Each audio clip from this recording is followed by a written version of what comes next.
Sangye chedan soge chanam la chanchi wabak dani kya soje dagi jinsa gibe sanam dola penjira sangye dubara sho sangye chedan soge chanam la chanchi wabak dani kya soje dagi jinsa gibe sanam dola penjira sangye dubara sho sangye chedan soge chanam la chanchi wabak dani kya soje dagi jinsa gibe sanam gen dola penjira sangye dubara sho tamje dewa tante vegi dan dembra gyoroje dunganda dungalge gyudan tawra gyoroje dungala mebe dewa dan mi dawra gyoroje merin jadan dan dawe tangyamla nyaba gyoroje panden zawe lama rimboche dagi jivro peme den shola kade shempe gone jesam uson doge ngodo zamdo sora saji puje juje mendo tangre rani shengen de gyambadi sangye shindo me dembro Tukuna Nanda Shinda Chaparasho Guru Buddha Bodhi Sattva Sapari Vara Ratna Mandara Puja Mega Samudra Spar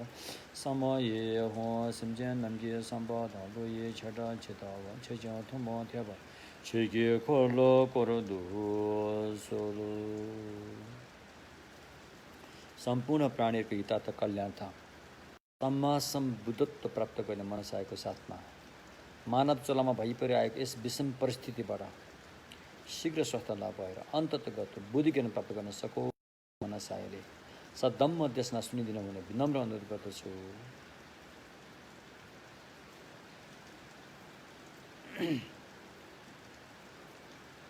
Mahayana सूत्र अलङ्कारको धम्म देशना मा 12औं अध्यायमा सद्धम्मको खोज पनि विषयलाई लिएर हामी सम्मा सम्बुद्धत्व प्राप्तिको लागि कसरी बोधिसत्वको मार्गबाट साधना छ त रे त्यसको लागि अनि एकजना व्यक्तिले आफू बोधिसत्व भएर बोधिसत्वको मार्गमा लागेर साधना अभ्यास गर्दै गर्दै गएर अनि सम्मा सम्बुद्धको भूमिसम्म पुग्नको लागि के कस्ता कुराहरू अपनाउनु पर्छन् साधना गर्दाखेरि के कस्ता ऊर्जाहरूको आवश्यक पर्छ मनको क्षमता कर्मको शक्तिदेखि लिएर कल्याण मित्रको करुणादेखि लिएर ध्यानका साधनाहरू पालन गर्नुपर्ने अनुशासनशीलका कुराहरू सच्चाइको दर्शन गर्ने प्रज्ञा ज्ञानहरू यी सारा कुराहरूको चाहिँ अभ्यासमा उत्रिँदाखेरि के कस्ता सङ्केतहरू आउने गर्दछन् र के लक्षणहरू देखा परेमा आफू कुन मार्गमा कुन भूमिमा रहेको हुनेछ भन्ने कुराहरू सारा कुराहरू हामीले धम्म देशनाको माध्यमबाट अध्ययन र अध्यापन गर्दै आएका छौँ र अभ्यास गर्ने तरिकाहरू पनि थोरै थोरै भन्दै आएका छौँ यस सन्दर्भमा महायान सूत्र अलङ्कारमा यस ग्रन्थमा सबभन्दा पहिला गोत्र ऋक भोट पासमा ऋक भनिन्छ इङ्ग्लिसमा रेस भनिन्छ गोत्रको बारेमा निर्णय गरिएको छ धेरै महत्त्वपूर्ण कुरा हो किनकि भगवानको मार्गमा हामीले बुझ्नुपर्ने तीनटा बुन्दाहरू छन् भूमि मार्ग फल यो तीनटा बुन्दा चाहिँ नितान्त जरुरी छ बुझ्नको लागि कुन भूमिमा रहेर मार्गमा के अभ्यास गरेर कुन फलको प्राप्ति हुन्छ हैन त्यसैले भूमि मार्ग फल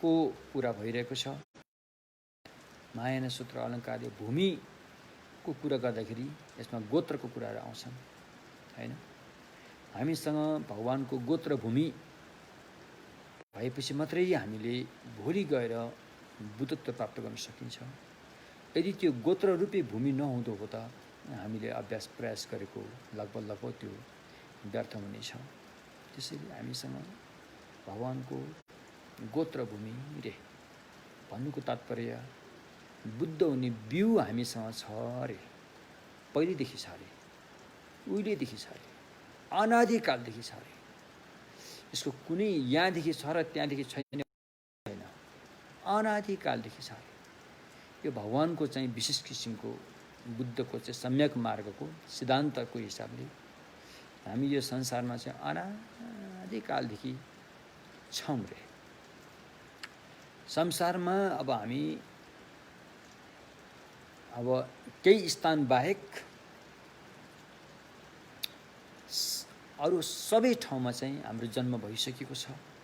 संसारभित्र केही स्थान छन् जुन अस्ति मैले बताएँ, रूप धातुको जुन 17औं भूमि, जो 17औं भूमिमध्ये माथिल्लो 5वटा भूमिमा चाहिँ सायद हाम्रो जन्म भएको छैन। त्यहाँ जन्म हुनको लागि चाहिँ फेरि सम्यक मार्गको जरुरी पर्छ। ती बाहेक यो भव संसारको सबै ठाउँमा चाहिँ हाम्रो जन्म भइसकेको छ। सबै चोलामा हाम्रो जन्म भइसकेको छ। सबै दुःख पीडा हामीले भोगिसकेका छौँ र भोग्दै आइरहेका पनि छौँ। यो घटनाहरू चाहिँ अनादिकालदेखि भइरहेको छ। यहाँदेखि यता हामी थियौँ र यहाँदेखि उता हामी थिएनौँ भन्ने कुरा चाहिँ भगवानले बताउनु भएन। भगवानले त हामी यो संसारमा साइकलको चक्का सरर घुमाउँदाखेरि कुन चक्काको छेउ पहिला र कुन चक्काको छेउ पछि घुम्यो भनेर छुट्याउन सकिन्न। त्यस्तै किसिमले हामी संसारमा अनादिकालदेखि भौँतारिँदै आइरहेका छौँ। त्यो अब यो भौँतारिने काम कसले गराए त अरे? यो कुनै भगवानले गराएको पनि होइन, कुनै भगवानको श्रापबाट हामीले दुःख पाएका पनि होइन, कुनै भगवानको आशीर्वादबाट हामी सुखी भएका पनि होइन। यो सबै हाम्रो आफ्नै कर्मले गराएको हो रे। यति मात्र होइन, यो भौतिक जगत, यत्रा ठुला ठुला हिमालहरू, यत्रा महान समुद्रहरू, यत्रा फराकिला जमिनहरू, यी सारा भौतिक जगत पनि हाम्रै कर्मसँग सम्बन्ध भइरहेको हुन्छ अरे भगवानको भनाइ। त्यसकारण यो सारा कर्मको गेम खेल भइरहेको छ। हामी यो भित्र बस्ने लगभग हामी टोटली कर्मको बसमा छौँ। कर्मको हावाले हामीलाई जता धकेल्छ हामी त्यतै जान विवश छौँ। हामी जाँदैन भनेर हामीलाई रोकिन धेरै गाह्रो हुँदो रहेछ। हामी त्यहाँ जान चाहँदैनौँ तर हामी विवश भएर हामी त्यहाँ जान्छौँ। सानो उदाहरण, हामी रिसाउन चाहँदैनौँ, हामीलाई थाहा छ रिसाएपछि हाम्रो अनुहार नराम्रो हुन्छ भने हामीलाई थाहा छ, तर हामी विवश भएर रिसाउन पुग्छौँ। त्यस्तै हामी कर्मको बसमा छौँ। कर्मको हुरी बतासले हामीलाई चाहिँ जसरी कुखुराको प्वाखलाई उडाएर यत्र तत्र सर्वत्र चाहिँ कर्मका हावाले पुर्याउँछौँ, हामीलाई पनि त्यस्तै गरेर, मतलब हावाले पुर्याउँछ, हामीलाई पनि कर्मको हावाले यस्तै गरेर खेलाइरहेको हुन्छ। त्यसकारण महान विद्वानहरूले भन्नुभएको छ, चाहे त्यो भौतिक लोक होस्, चाहे त्यो मानसिक जगत होस्, सबै कर्मबाट नै पैदा भएका हुन्छन्, कर्ममै रहेका हुन्छन्। कर्मबाटै नै यिनीहरू चाहिँ यहाँबाट सकिन्छन् र फेरि अर्को सुरुवात हुन्छ। एवं प्रकारले कर्म चाहिँ एकदमै शक्तिशाली रहेछ। त्यसकारण अब हामीले जे कर्म गर्दै जान्छौँ, अब कतिपय कर्महरू चाहिँ त्यो त्यतिकै सकिन्छ, फल दिने खालको हुँदैन। त्यसलाई भगवानको भाषामा अव्याकृत कर्म भनिन्छ, भोट भाषामा लुङ्मतिङ्गी ले भनिन्छ। यी कर्महरूले चाहिँ फल दिन सक्दैन। ती बाहेकका कर्महरू, चाहे त्यो पाप कर्म होस्, हामीले जति पनि कर्म गर्छौँ ती कर्महरू चाहिँ मनमा चाङ लागेर बसेका हुन्छन्। र जब न्यू आइपर्छ अनि त्यो कर्मले आफ्नो फल दिन सुरु गर्छ। र जब राम्रो कर्मको चाङ लागेको अवस्था आयो भने फल पनि राम्रो पाउँदै जान्छ, होइन? अब त्यहाँ पनि कुरो मिलेको छ, वहाँ पनि कुरो मिलेको छ।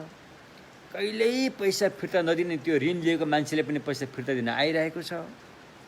यता पनि भएको छ, बिजनेस व्यापार पनि भएको छ, खेती किसानमा अब फसल पनि राम्रो भएको छ। बच्चाहरूको पढाइ पनि राम्रो पास भयो, जताततै राम्रै राम्रो भएर आउँछ। त्यो भनेको मतलब त्यो चाङ लागेको कर्म चाहिँ अलिकति राम्रो खालको चाङ लागेको थियो नि त, त्यसको फल चाहिँ फेरि एकदमै निरन्तर पाक्दै आयो। जब त्यो राम्रो चाङ लागेको कर्म सकियो, अब नराम्रो चाङ लागेको कर्म सुरुवात भयो, त्यहाँ पनि बिग्रिएको छ, उहाँ पनि बिग्रियो छ, शरीरमा पनि रोग लाग्दै आइरहेको छ, आफन्तले पनि धोका दिँदै गइरहेको छ, बच्चाहरू पनि स्कुलमा अलिकति कमजोर भएको देखिरहेको छ, हरेक ठाउँमा भत्किँदै है। अब खेतीमा पनि राम्रो फसल राम्रो भइरहेको छैन, यस्तो भएर जान्छ। त्यो फेरि नराम्रो कर्मको चाङ जुन लागेको थियो त्यसको फल फेरि निरन्तर दिँदै जान्छ। यस्तो किसिमले घरि यता घरि उता घरि तल घरि माथि गरेर हाम्रो जीवन चाहिँ कर्मको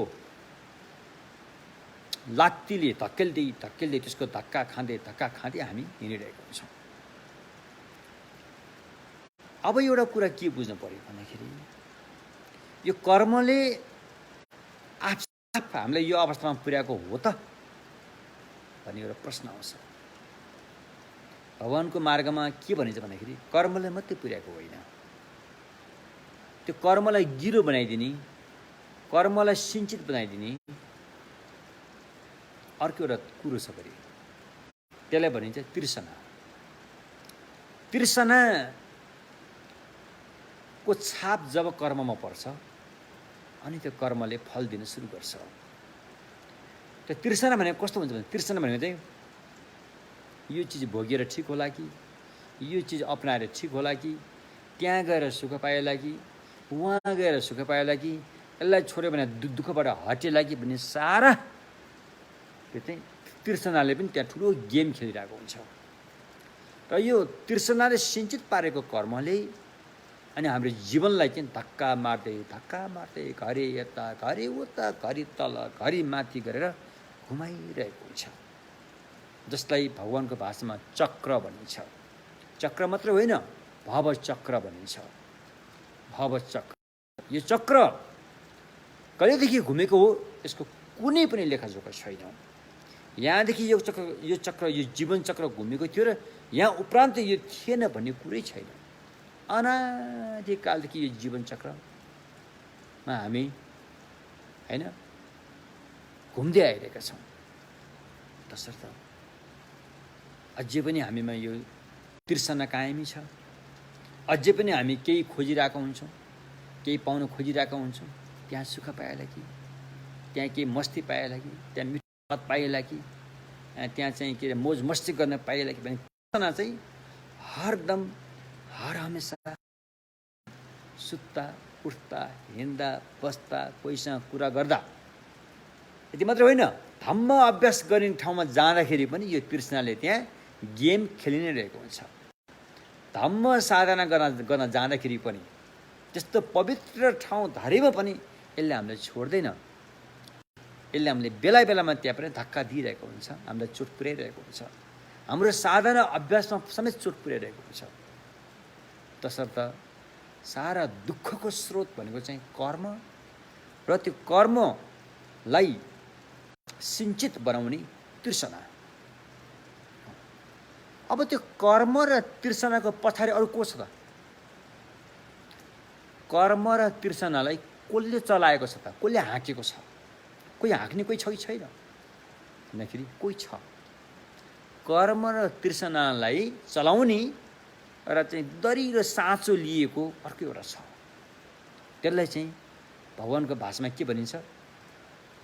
अविद्या भनिन्छ। अविद्याले नि हो। अविद्याले चाहिँ तृष्णा पैदा गर्छ, तृष्णाले कर्म पैदा गर्छ, अनि त्यो कर्मले फल दिन्छ। त्यसकारण अविद्या रे, भोट भाषामा मरिक्पा अविद्या रे। अविद्या, विद्या भनेको जान्नु, अविद्या भनेको नजान्नु वा गलत ढङ्गले चाहिँ लिनु भनौँ न एक किसिमले।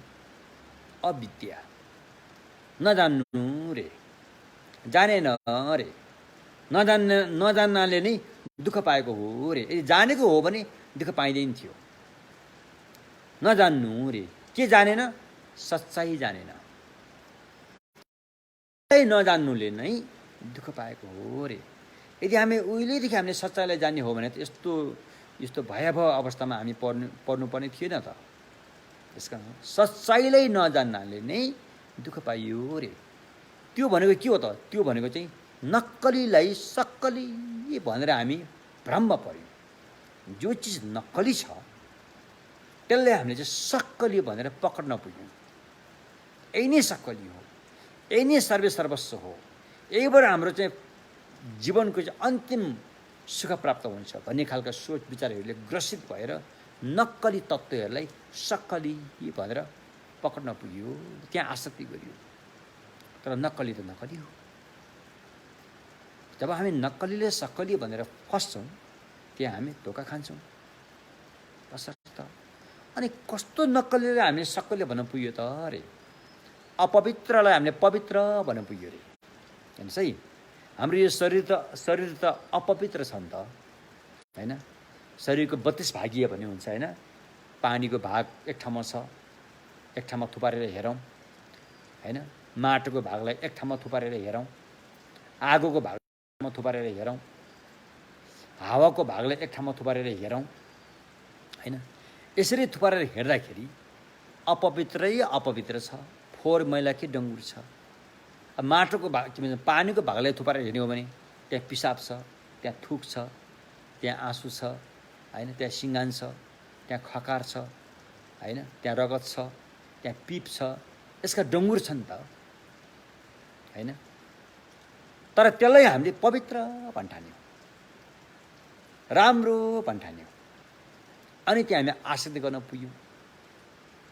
त्यति अब माटोको भागलाई, हाम्रो शरीरको माटोको भागलाई एक ठाउँमा थुपारेर हेरौँ होइन। त्यहाँ मासु छ, त्यहाँ छाला छ, त्यहाँ त्यहाँ के अरे, त्यहाँ चाहिँ अब लादीहरू छ होइन, त्यहाँ दिशाहरू छ, त्यहाँ काने गुजी होला, त्यहाँ आँखाको कच्चिरा होला होइन, त्यहाँ चाहिँ अब दाँतबाट निस्किने दुर्गन्धहरू होला। यस्ता तत्त्वहरूको डङ्गुरलाई चाहिँ हामीले पवित्र भन्यौँ, सफा भन्ठान्यौँ, अनि आसक्ति गऱ्यौँ। यो एउटा सानो एउटा नमुना हो। त्यस्तै अनि हामीले अनित्यलाई नित्य भन्ठान्यौँ। जो चिज अनित्य छ, जो चिज भत्किने खालको छ, जो चिज चाहिँ अनि के अरे अनि नासिने खालको छ होइन, जो चिज चाहिँ क्षणमा बदलिने स्वभावको छ, पहिलो क्षणबाट दोस्रो क्षणमा पुग्नुभन्दा पहिल्यै टुङ्गिने खालको छ, त्यस्तो अनित्य क्षणिक कुरालाई हामीले नित्य अजर अमर भनेर पक्र्न पुग्यो। हेर्नुहोस् है, अविद्याले गेम कसरी खेल्छ हेर्नु यहाँ।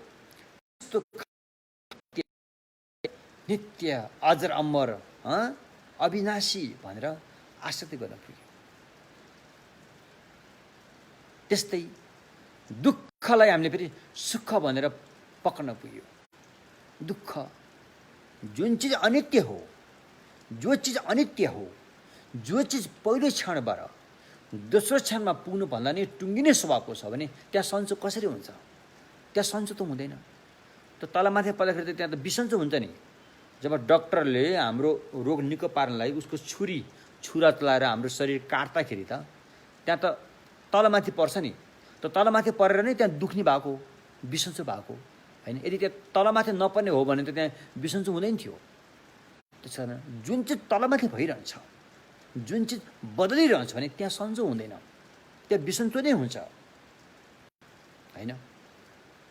त्यस्तो बिसन्चो भएको अवस्थालाई हामीले के भन्ठान्यौँ? सुख भन्ठान्यौँ होइन। त्यस्तै पीडादायक कुरालाई सुख भन्ठानेर फेरि त्यहाँ पनि हामीले आसक्ति गऱ्यौँ होइन। अहिले अपवित्रलाई पनि पवित्र भनेर त्यहाँ आसक्ति गर्न पुग्यौँ, त्यहाँ समुन पुग्यौँ होइन। अहिले फेरि अनित्यलाई उनीहरूले अविनाशी अजर अमर छ भनेर त्यहाँतिर समुन पुग्यौँ फेरि। अब जुन पीडादायक छ त्यसलाई फेरि सुख छ भनेर त्यहाँतिर हामी फेरि आसक्ति गरेर समुन पुग्छौँ। अनि अर्को एउटा छ फेरि,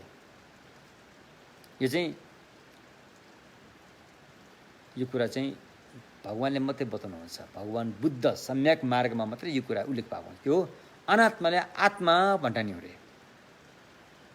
हेर्नुहोस् है, अनात्मालाई आत्मा भन्ठानी हो रे। जुन चिज अनित्य छ, जुन चिज अपवित्र छ, जुन चिज पीडादायक छ, त्यसलाई हामीले म मेरो भन्ने मिल्ला त? मिल्दैन नि त। म मेरो भन्ने हो भने त यदि त्यो वास्तविकमै म मेरो भन्ने त्यहाँ हुँदो हो त मैले यस्तो गरिदिए हुन्थ्यो, म यस्तो भइदियो हुन्थ्यो, हामीले जे सोच्छौँ त्यही हुँदै जानुपर्ने हो। तर त्यहाँ त्यस्तो भइरहेको हुँदैन। नभइसकेपछि त्यस्तो जुन जुन परिस्थिति डरलाग्दो दहनीय अवस्था छ त्यसलाई हामीले म मेरो भनेर चाहिँ पक्र्न गयो। फेरि म साँच्चीकै छ, म अविनाशी छ, म भन्ने चिज सधैँभरि रहिरहन्छ।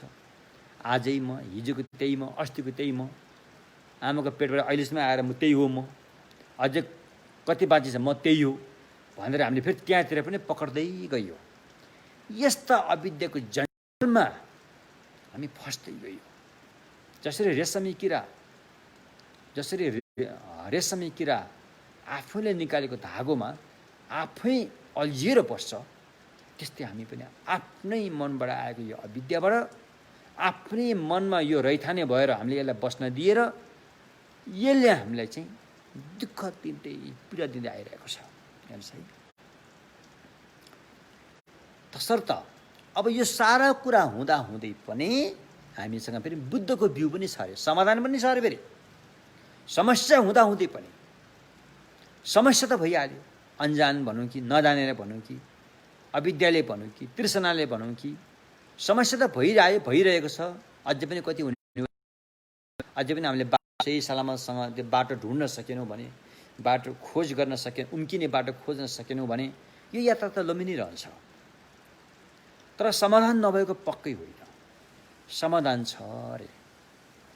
समाधान हामी आफैसँग छ अरे। त्यो हो गोत्र, बुद्ध हुने बिउ। हरेक प्राणीहरूसँग जुन सुकै चोला किन नहोस्, माथि स्वर्गको टुप्प माथि के अरे त्यो निराकारदेखि लिएर तर नरलोकसम्ममा रहेका हरेक प्राणीहरूसँग समाधान पनि छ अरे। समाधान पत्ता लगाउनलाई पहिला त्यहाँ गोत्र छ भन्ने कुरा चाहिँ हामीले प्रष्टसँग युक्तिसङ्गत प्रयोग गरेर हुन्छ कि त्यो प्रष्ट हुनु पर्यो। हामीसँग गोत्र छ कि छैन।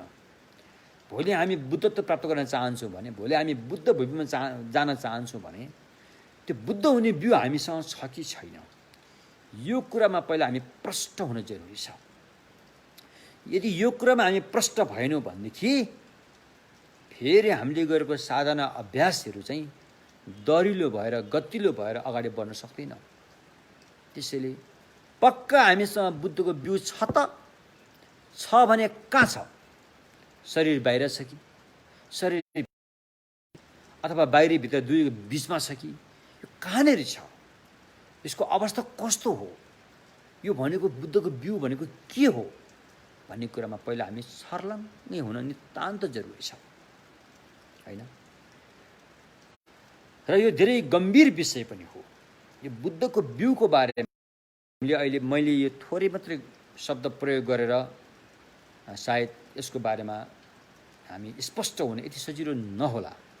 तर पनि केही पनि थाहा नपाएको भन्दा त अलिकति चस्स छोएर थाहा पाएको फरक त अवश्य पनि पर्छ।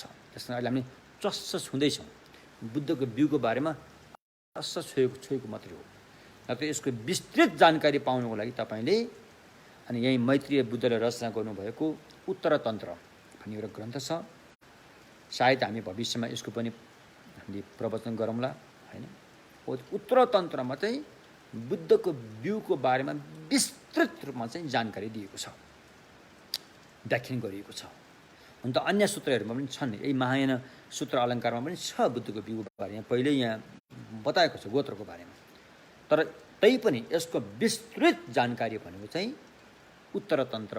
यो तन्त्र होइन, फेरि यो एक किसिमको सूत्रकै व्याख्यान हो। यो उत्तरतन्त्र नामको एउटा ग्रन्थ छ, हो त्यसमा चाहिँ विस्तृत जानकारी छ, मिल्छ हामीलाई बुद्धको बिउको बारेमा, जसलाई यसलाई यहाँ गोत्र भनेर प्रस्तुत गरेको छ।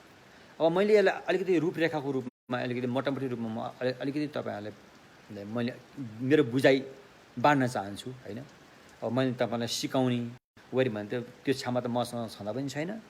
एउटा त विषय एकदम गम्भीर छ, हामी अहिले बुद्धको बिउको बारेमा कुरा गर्दैछौँ, त्यो अति गम्भीर विषय हो हैन। हामी जस्तो साधारण व्यक्तिले त्यसको बारेमा अरूलाई सिकाउने भन्ने कुरा त यो त अब त्यो एक किसिमले त्यो त अब अप्ठ्यारी कुरा हो हैन, सम्भवै नहोला पनि धेरै गाह्रो कुरा हो। तर मेरो आफ्नो काल्पनिक बुझाइमा कति छ त्यो तपाईँलाई पनि सेयर गर्ने, तपाईँलाई म बाँड्न चाहन्छु भन्नु मात्रै खोजेको हो। किनकि एउटा त सिकाउने बताउने व्यक्तिको क्षमता, दिमागको क्षमता एकदमै कमजोर छ। जुन विषय बताउन गइरहेको छ त्यो विषयको गहिराई एकदमै गम्भीर छ। अब सुन्ने व्यक्तिहरू कथा छन् त्यो मैले भन्न सक्दिनँ भनेपछि यो बताएर त्यो व्यक्तिले सुन्ला र बुझ्ला भन्ने मलाई आशा चाहिँ छैन, मलाई आशा चाहिँ छैन। नभए तापनि अलिकति चस्स छोयो भने पनि अलिकति मनमा केही न केही तरङ्ग त आउँछ नि त हैन। भलै भर्खर अन्डाबाट निस्केका चराका बच्चाहरू, उनीहरूको प्वाखहरू कलिला हुन्छन्, उड्न सक्ने अवस्था हुँदैन। तैपनि आमा उडेको देखेर ऊ पनि उल्लासित गर्छ नि। हामी पनि कमसेकम त्यो पखेटामा हाम्रो दम नभए तापनि एउटा तालिम लिने अलिअलि अभ्यास त हुन्छ नि त। त्यस्तै गरेर हामीले पनि यो गम्भीर विषयमा छुँदैछौँ अहिले, जसले भनिन्छ बुद्ध गोत्र हैन, साङ्गीकी ऋक। र यो बुद्ध गोत्रको चाहिँ विशेष गरेर मनसँग सम्बन्ध हुन्छ। मैले जहाँसम्म बुझेअनुसार हुन त यसलाई मनलाई राखेर भन्नुपर्ने जरुरी पनि छैन, तर हामीसँग एउटा अचम्मको चिज छ हाम्रो जीवनमा, त्यो हो मन भन्ने छ एउटा, हेर्नुहोस् है।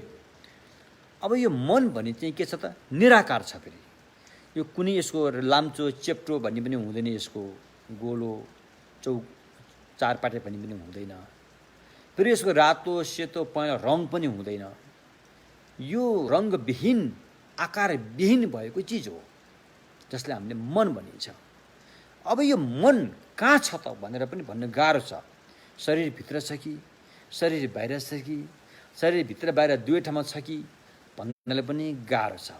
हुन त कतिपय बौद्ध सिद्धान्तमा मन चाहिँ मुटुमा रहेको हुन्छ भन्नेहरू पनि छन्। अब अहिलेका एउटा चाहिँ न्युरोलोजिस्टहरूले अधिकांश मन चाहिँ दिमागमा रहेको हुन्छ अथवा दिमागलाई नै मन हो भनेर लानेहरू पनि छन्। तर म के भन्छु भन्दाखेरि मन भनेको करेन्ट जस्तो हो। जब हामीले स्विच अन गरेपछि त्यो करेन्ट आएर बत्ती बल्छ, तर त्यो करेन्ट कहाँनिर रहेको छ भनेर हामीले भन्न सकिँदैन। सारा शरीरमा चाहिँ तरङ्गको रूपमा फैलिएको हुन्छ मन पनि। त्यसकारण सारा शरीरमा हैन, सारा वेदनाहरूमा आदिमा मन चाहिँ तरङ्गको रूपमा आइरहेको हुन्छ। अब त्यसलाई चाहिँ अब यो भगवानले चाहिँ एउटा जटिल काम गरेर उहाँले जानुभएको छ।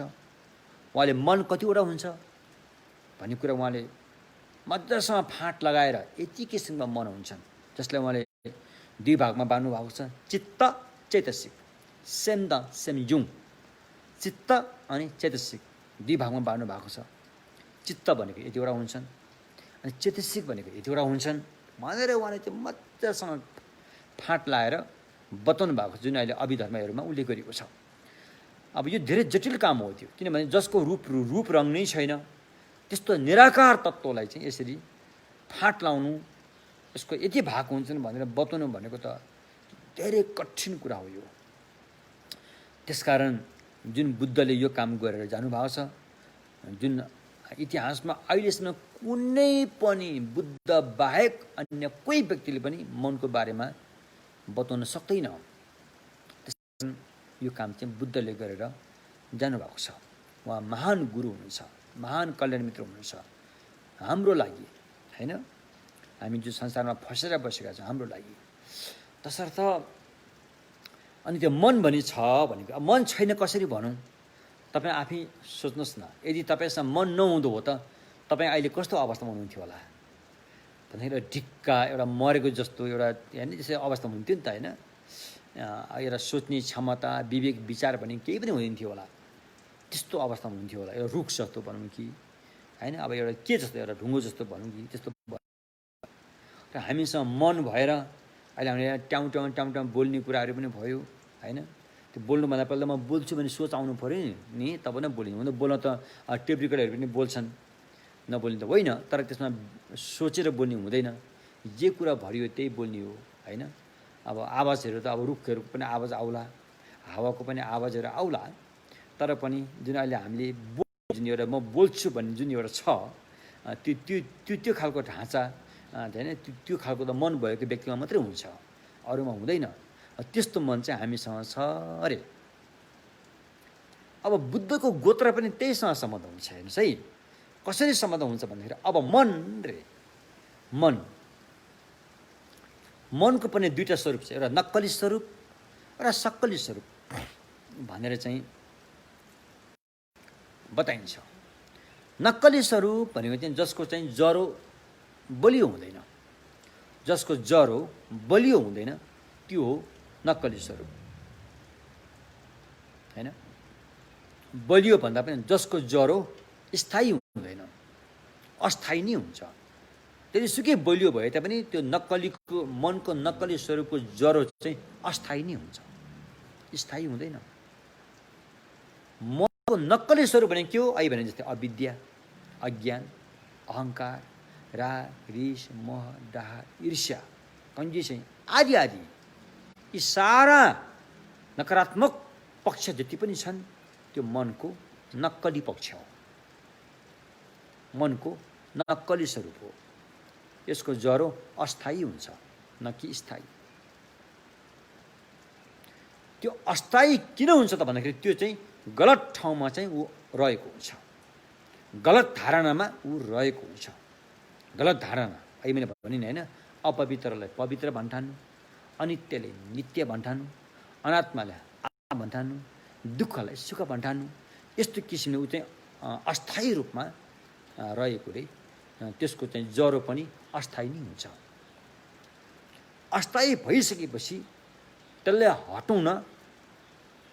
हटाउन चाहेमा सही उपाय त्यहाँ प्रस्तुत गर्न सकेमा त्यसलाई हटाउन सकिन्छ, किनकि त्यो अस्थायी छ, त्यो स्थायी छैन। अब अर्को पक्षमा मनको चाहिँ जुन असली स्वरूप त्यो हो पवित्र दया मायाको भावना, मैत्री, करुणा, बुद्धिचित्तहरू होइन, सच्चाइको दर्शन, यी पक्षहरू पनि स्थायी हुन्, किनकि यिनीहरू चाहिँ सही धारणामा टिकेका हुन्छन् होइन, सच्चाइमा टिकेको हुन्छ। त्यसैले यिनीहरूको जग चाहिँ स्थायी हुन्छ।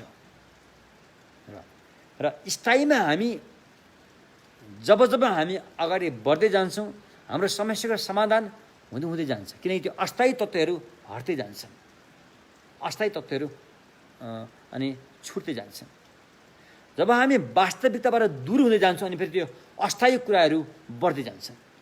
त्यहाँ स्थायी अस्थायी होइन, अस्थायीलाई चाहिँ अनि भोट भाषामा लोबरुवा भन्ने शब्द प्रयोग गरेको छ।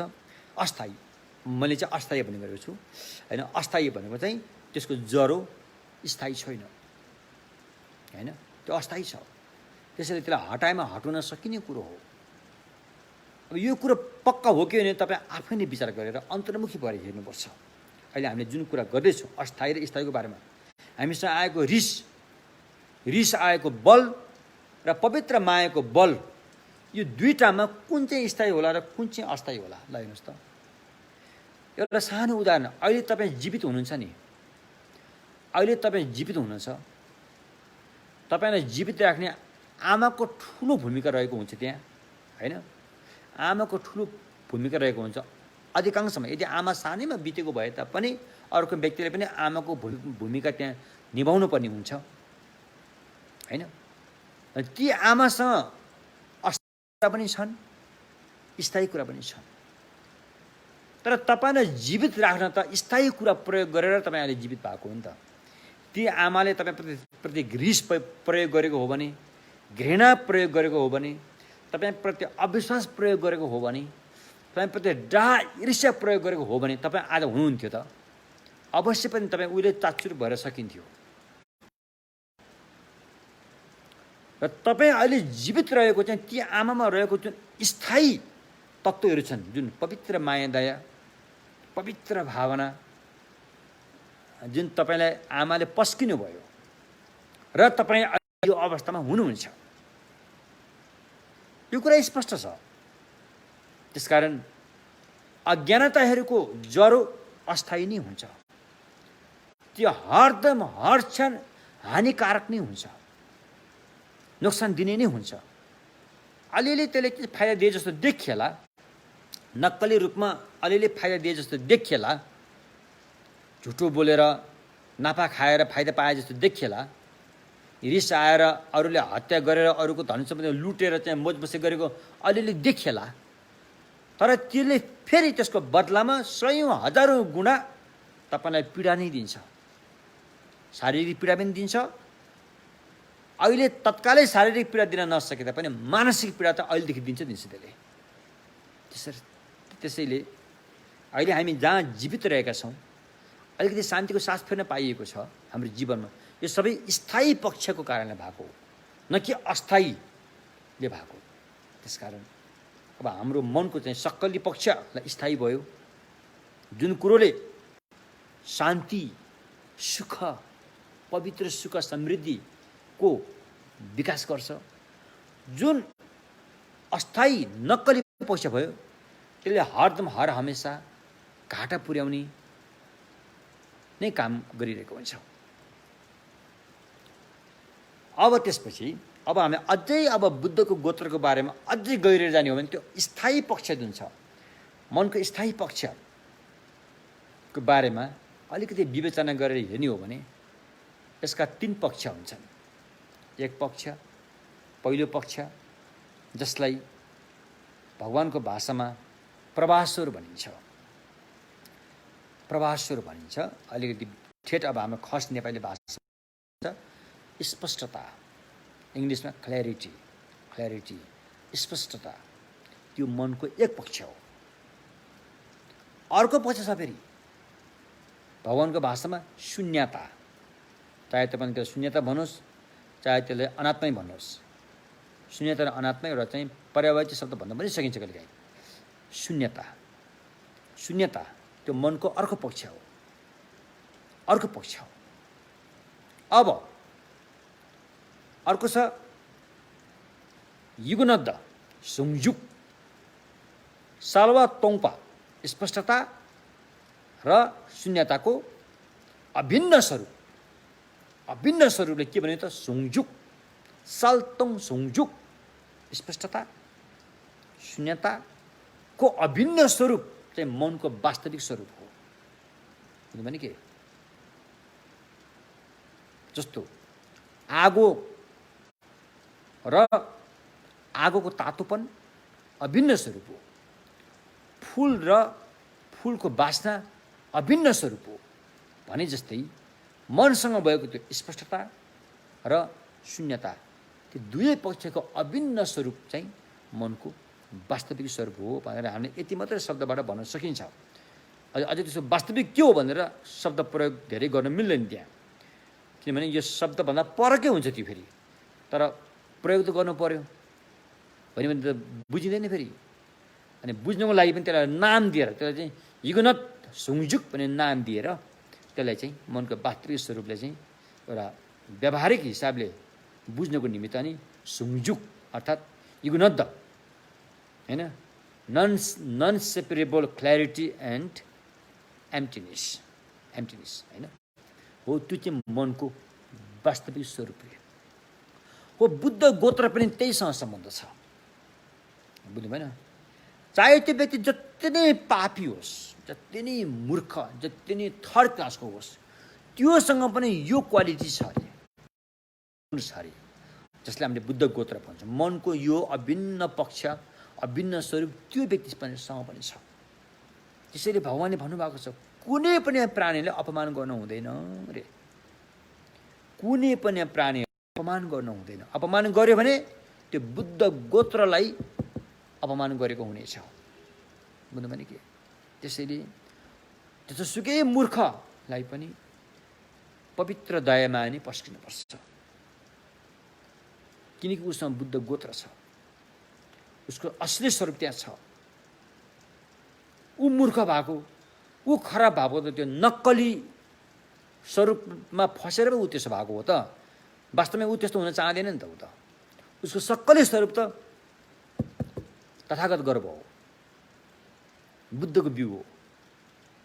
हो त्यो चिज चाहिँ हामी सबैसँग छ। त्यसलाई चाहिँ सी लम डेबु, त्यसलाई भूमि भनिन्छ होइन। अभ्यास गर्दाखेरि सबभन्दा पहिला सिक्नुपर्ने बुझ्नुपर्ने भूमि रे। अब यो भएकोले नै भोलि गएर बुद्ध भूमिमा पुग्छ कि पुग्दैन चाहिँ यसमा भर परेर आउँछ। यसलाई हामीले विकास गर्दै लग्यो भने भोलि बुद्ध भूमिमा पक्कै पुग्छ। यसलाई हामीले यो सक्कली स्वरूपलाई छोडेर नक्कलीतर्फ हामी चाहिँ पक्रदै गयो भने यो बुद्धको बिउ नै भए तापनि यता भकारीमा थन्किएको जस्तो बिउ मात्रै हुन्छ। बिउ त हो, धानको बिउ त हो, तर भकारीमा छ भने त्यहाँबाट कहिले चाहिँ धान फल्ने होइन। धान फल्नलाई त लानु पऱ्यो नि ब्याडमा, लगेर त्यहाँ रोप्नु पऱ्यो नि, मलजल गर्नु पऱ्यो नि, तब पनि त्यहाँ धान रोपेपछि तब पनि धान फल्छ।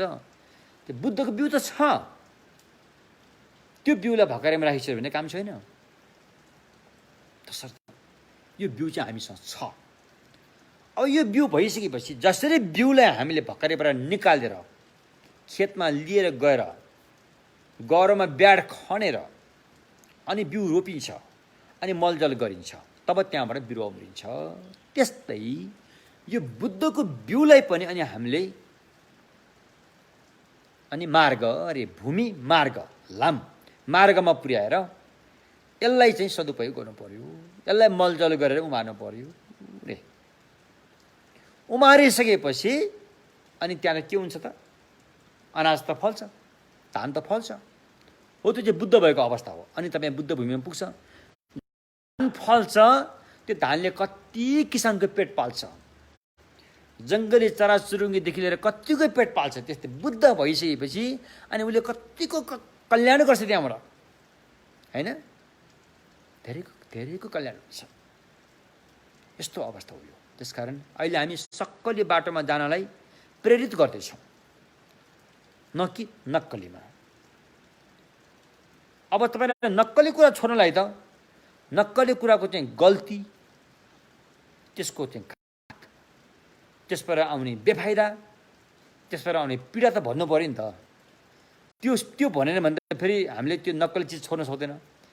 क्या राम्रो, यही ठिक छ, यही राम्रो छ, यही मजमसी छ भनेर त्यसलाई हामी चाहिँ प्रशंसा गर्दै गयो भने त त्यो त हामीले छोड्न सक्दैनौँ फेरि। त्यस कारण त्यो गल्ती, त्यो खतरा, त्यो भएन। अलिअलि राम्रो देखिए तापनि त्यहाँ विष हालेको भोजन जस्तो छ, त्यो खाएपछि पीडा हुन्छ भन्ने कुरा चाहिँ जताएर बताएर त्यहाँबाट निकाल्न जरुरी छ। तपाईँको सोच जब त्यहाँ फसेको छ, त्यसलाई भगवानको ज्ञानको अंकुश प्रयोग गरेर, युक्ति सङ्गतको त्यो भर्थेक प्रयोग गरेर तपाईँले त्यहाँबाट निकाल्न पर्ने हुन्छ। अनि तपाईँ बल्ल मार्गमा आउँछ। अनि बुद्धको बिउ चाहिँ ल्याएर खेतमा रोपियो अब होइन। अब मार्गको अभ्यास, अब त्यो बिउ त रोपियो, रोपिँदै बेला आउँदैन त बिरुवा, फेरि त्यहाँ मलजल हाल्नुपर्छ, बेला बेलामा रेखदेख गर्नुपर्छ त्यहाँ फेरि। त्यस्तै अनि हामीले मार्गमा हामी डटेर साधनामा जुट्नुपर्छ। त्यस साधनाको नाम अहिले आएर यहाँ महायान सूत्र अलङ्कारमा आफू सक्षम हुनुपर्ने साधना र अरूलाई सक्षम बनाउनुपर्ने साधना, दुईवटा साधना प्रस्तुत गरिएको छ। तपाईँले अरूलाई मद्दत दिनु हो भने पहिला तपाईँ आफू सक्षम हुनुपर्छ। तपाईँले अर्कोलाई हिलोबाट निकाल्ने हो भने तपाईँ पहिला या त तपाईँ हिलोबाट बाहिर भएको हुनुपर्छ, या त तपाईँ त्यो हिलोमा पौडी खेल्न सक्षम व्यक्ति हुन सक्नुपर्छ। तब मात्रै तपाईँले हिलोमा डुबेको व्यक्तिको उद्धार गर्न सक्नुहुन्छ। नत्र भने तपाईँ पौडिने कौशल पनि तपाईँमा छैन र तपाईँ पनि हिलोबाट बाहिर छैन, तपाईँ हिलोमै गएको छ र अर्कोलाई उद्धार गर्न थाल्यो भने तपाईँ आफै त डुबेर खत्तम हुन्छ। त्यस कारण पहिला आफू सक्षम हुनु पर्यो। आफू सक्षम भएपछि अरूलाई सक्षम बनाउनु त्यति गाह्रो छैन। सानो उदाहरण म दिन्छु है। तपाईँसँग एकदमै दया मायाको भावना छ, तर तपाईँले यस्ता ज्ञानको कुरा, यो साधना अभ्यास तपाईँसँग छैन, तर दया मायाको भावना त छ, कठैबाट भने भावना त छ। तपाईँले हरेक प्राणीहरूलाई चाहिँ तपाईँले दया गर्नुहुन्छ, माया गर्नुहुन्छ। र तपाईँको घरको अगाडि एउटा कमिलोले यत्रो भारी बोकेर गइरहेछ।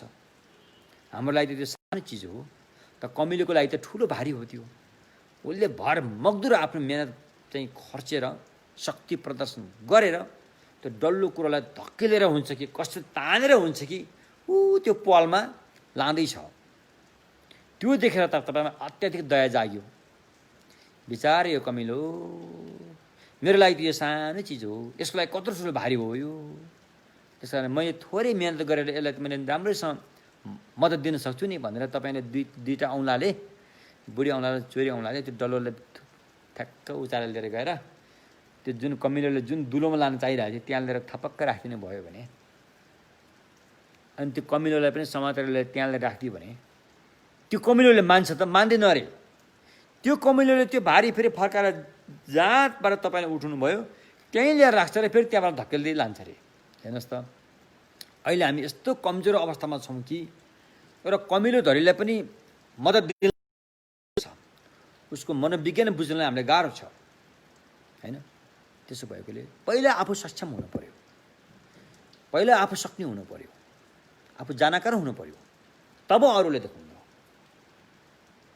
हाम्रा केही मित्रहरू, धर्ममित्रहरूले यहाँ केही कुरा मलाई सोध्नु भएको थियो हिजो पनि अस्ति पनि, कि अब लामा गुरुहरूले गाउँ गाउँमा गएर झिन्दाहरूलाई चाहिँ प्रवचन दिनु पर्यो, ज्ञान सिकाउनु पर्यो भन्नुभएको रहेछ। अति राम्रो कुरा हो त्यो। तर हामीले अरूले काम अराउन सजिलो छ, जब त्यो काममा हामी कतिको सक्रिय भएर लागेका छौँ त। हामीले अन्य व्यक्तिहरूलाई तपाईँ गाउँमा जानुहोस्, अरूलाई धर्म देशना गर्नुहोस्, अरूको उद्धार गर्नुहोस् भने हामी भन्छौँ, के हाम्रा बालबच्चाहरूलाई कहिले त्यसतर्फ हामीले के सिकाएका छौँ त? हाम्रा बालबच्चाहरूलाई यस सम्बन्धीमा के जानकारी दिएका छौँ त? हाम्रा बालबच्चाहरू हामीले कहाँ पुर्याएका छौँ? यो पनि हामीले एकपल्ट ध्यान दिनुपर्छ होइन। त्यसकारण हामीले हाम्रा बालबच्चाहरूलाई यो शिक्षा दिन जरुरी छ, यो सिकाउन जरुरी छ। अनि उहाँहरूलाई भोलिन्टियरको हिसाबमा अनि गाउँ गाउँमा पठाउन जरुरी छ, यो जरुरी छ। त्यसकारण मेरो एकजना धम्म मित्र हुनुहुन्छ, युकेमा बस्नुहुन्छ उहाँहरू, उहाँले यस्तो भन्नुभएको थियो, म कुनै दिन आएर गाउँ गाउँमा गएर स्वयंसेवक बनेर मद्दत दिन चाहन्छु भन्नुभयो। उहाँ धेरै पढेको मान्छेहरू, पढाइ लेखाइमा धेरै माथि हुनुहुन्छ उहाँहरू। उहाँले यस्तो भन्नुभएको थियो। त्यस्तै हामीले पनि हामीलाई बालबच्चा, त्यो भन्नु चाहिँ उहाँको बाबुआमाको देन हो। बाबुआमाले कुन शिक्षा दिए त्यसमा निकै भर पर्छ। बाबुआमाले आफ्नो बच्चाहरूलाई के कस्ता होइन आनी बानी सिकाए त्यसमा ठुलो भर पर्छ होइन। तसर्थ हामीले आफ्ना बालबच्चाहरूलाई के सिकाउँदैछौँ, हामीले कहाँ पुर्याउँदैछौँ होइन। मात्र विदेश पठाउने, डलर कमाउने। यहाँ मलाई एउटा कुरा याद आयो। ट्याङबुछे रिम्बुछे एकजना गुरुजी हुनुहुन्छ, अहिले पनि हुनुहुन्छ रिम्बुछे। म रिम्बुछेलाई राम्रोसँग चिन्छु। उहाँ चाहिँ उता ट्याङबुछेमा उहाँको गुम्बा छ। उहाँ पहिला तिब्बतमा गएर पढेर आउनुभएको सम्भवतः। अनि मैले ज्ञान सिकेको कल्याण मित्र र उहाँले ज्ञान सिकेको कल्याण मित्र एउटै जस्तो पनि होइन। अनि रिम्बुछे धेरै महान, अहिले पनि उहाँ जीवित हुनुहुन्छ। हामी आशा गरौँ उहाँको दीर्घायु सुस्वास्थ्य होस् अझै पनि होइन। अनि उहाँले चाहिँ एकपल्ट बौद्धको शेर्पा गुम्बामा उहाँले प्रवचन दिनुभएको अरे है। मैले सिधै सुनेको होइन है, अरूबाट मैले सुनेको। प्रवचन दिनुभएको अरे। अनि रिम्बुछेको मुखार बिन्दबाट के भन्नुभयो भन्दाखेरि चाहिँ अब हाम्रा शेर्पा समुदायहरूको बालबच्चाहरू हिजो आज त्यति बौद्ध धर्ममा त्यति चासो लिइरहेका छैनन्, त्यति अध्ययन सिक्ने अभ्यास गरेर त परै जाओस्, सिक्ने कुराहरूमा त्यति चासो दिइरहेका छैनन्। यो किन होला भनेर रिम्बुछे स्वयंले पनि आफ्ना समुदायहरूलाई सोध्नु भएछ अरे। अनि आफ्ना समुदायहरूले के भन्नुभएछ भने, होइन रिम्बुछे, अब हाम्रा बालबच्चाहरू त अरे बाहिर इङ्ग्लिस बाहिरकै पढाइ पढाउने, अहिलेको जुन आधुनिक पढाइ पढाउने, उनीहरू यस्तो इन्जिनियर डाक्टर भनौँ यस्तो हुन्छन् भनेछन् रे। अनि रिम्बुछेले अनि उनीहरूलाई त्यसरी पढाएपछि अनि उनीहरूले के गर्छन् त भने, अनि उनीहरूले जागिर खान्छन्, काम पाउँछन् भनेछन् रे।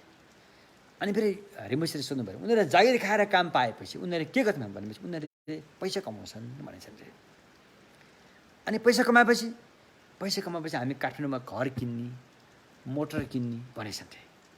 अनि घर मोटर भएपछि अनि हामी त्यो मोटरमा चढेर काठमाडौँ घुम्ने भनेछन् रे।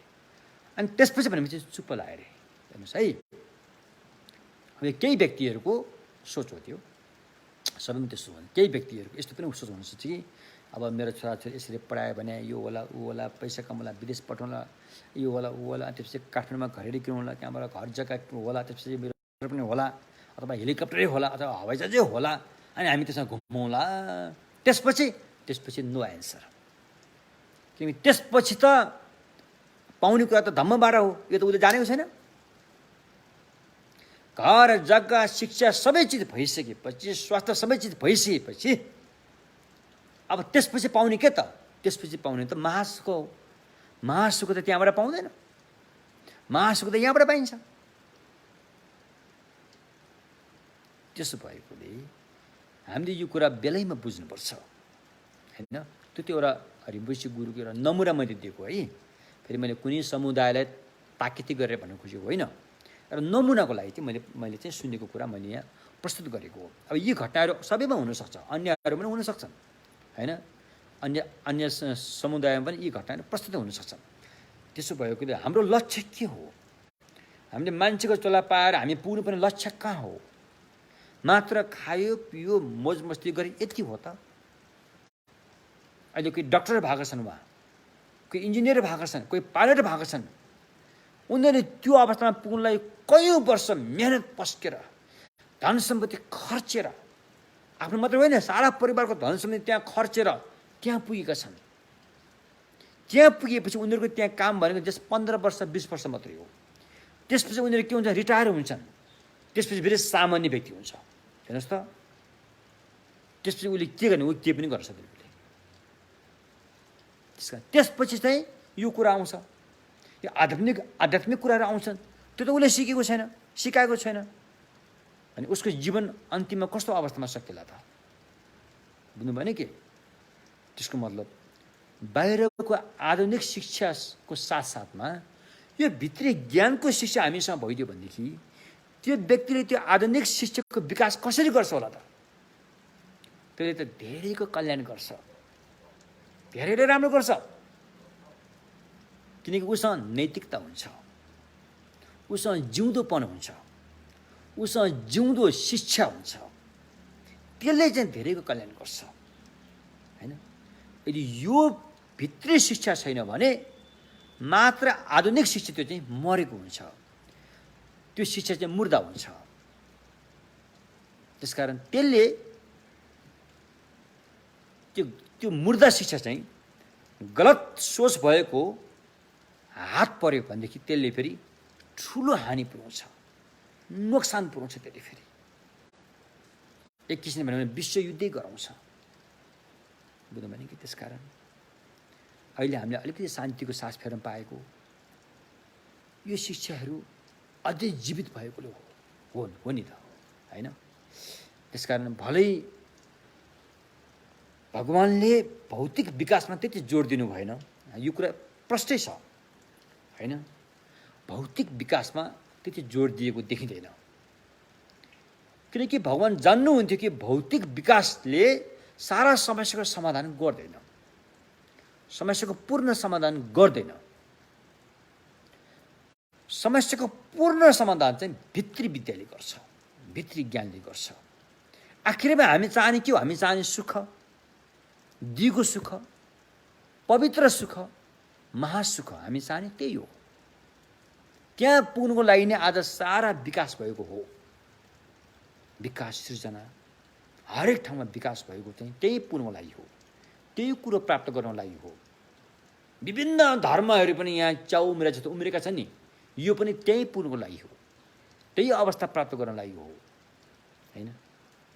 भने त्यहाँ पुग्न कतिको सक्षम हुन्छ त, कतिको सकिन्छ त?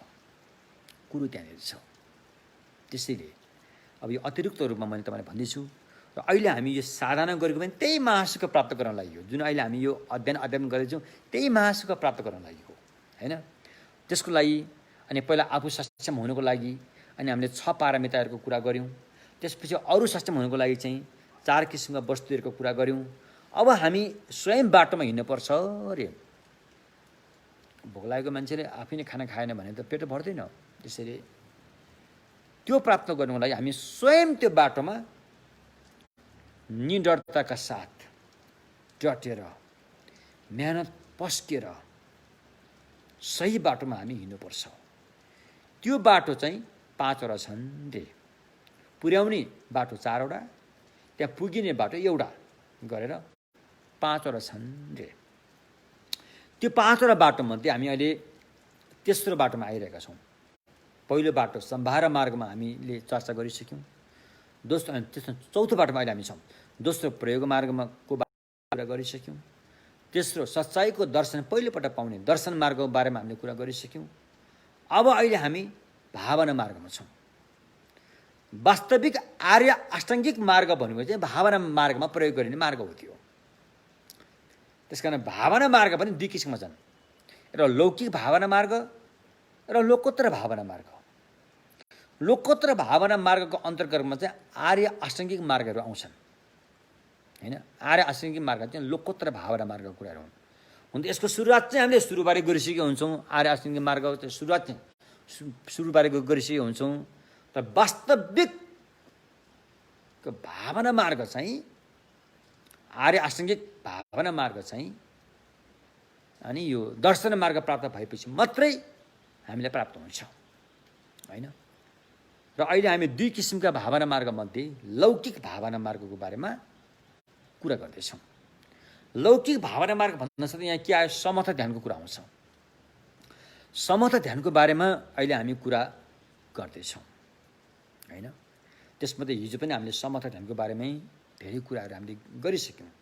अझै पनि यो जोड दिन जरुरी छ। म यो किन भन्न चाहन्छु, म किन तपाईँहरूलाई मेरो बुझाइ तपाईँहरूलाई पस्किन चाहन्छु भन्दाखेरि चाहिँ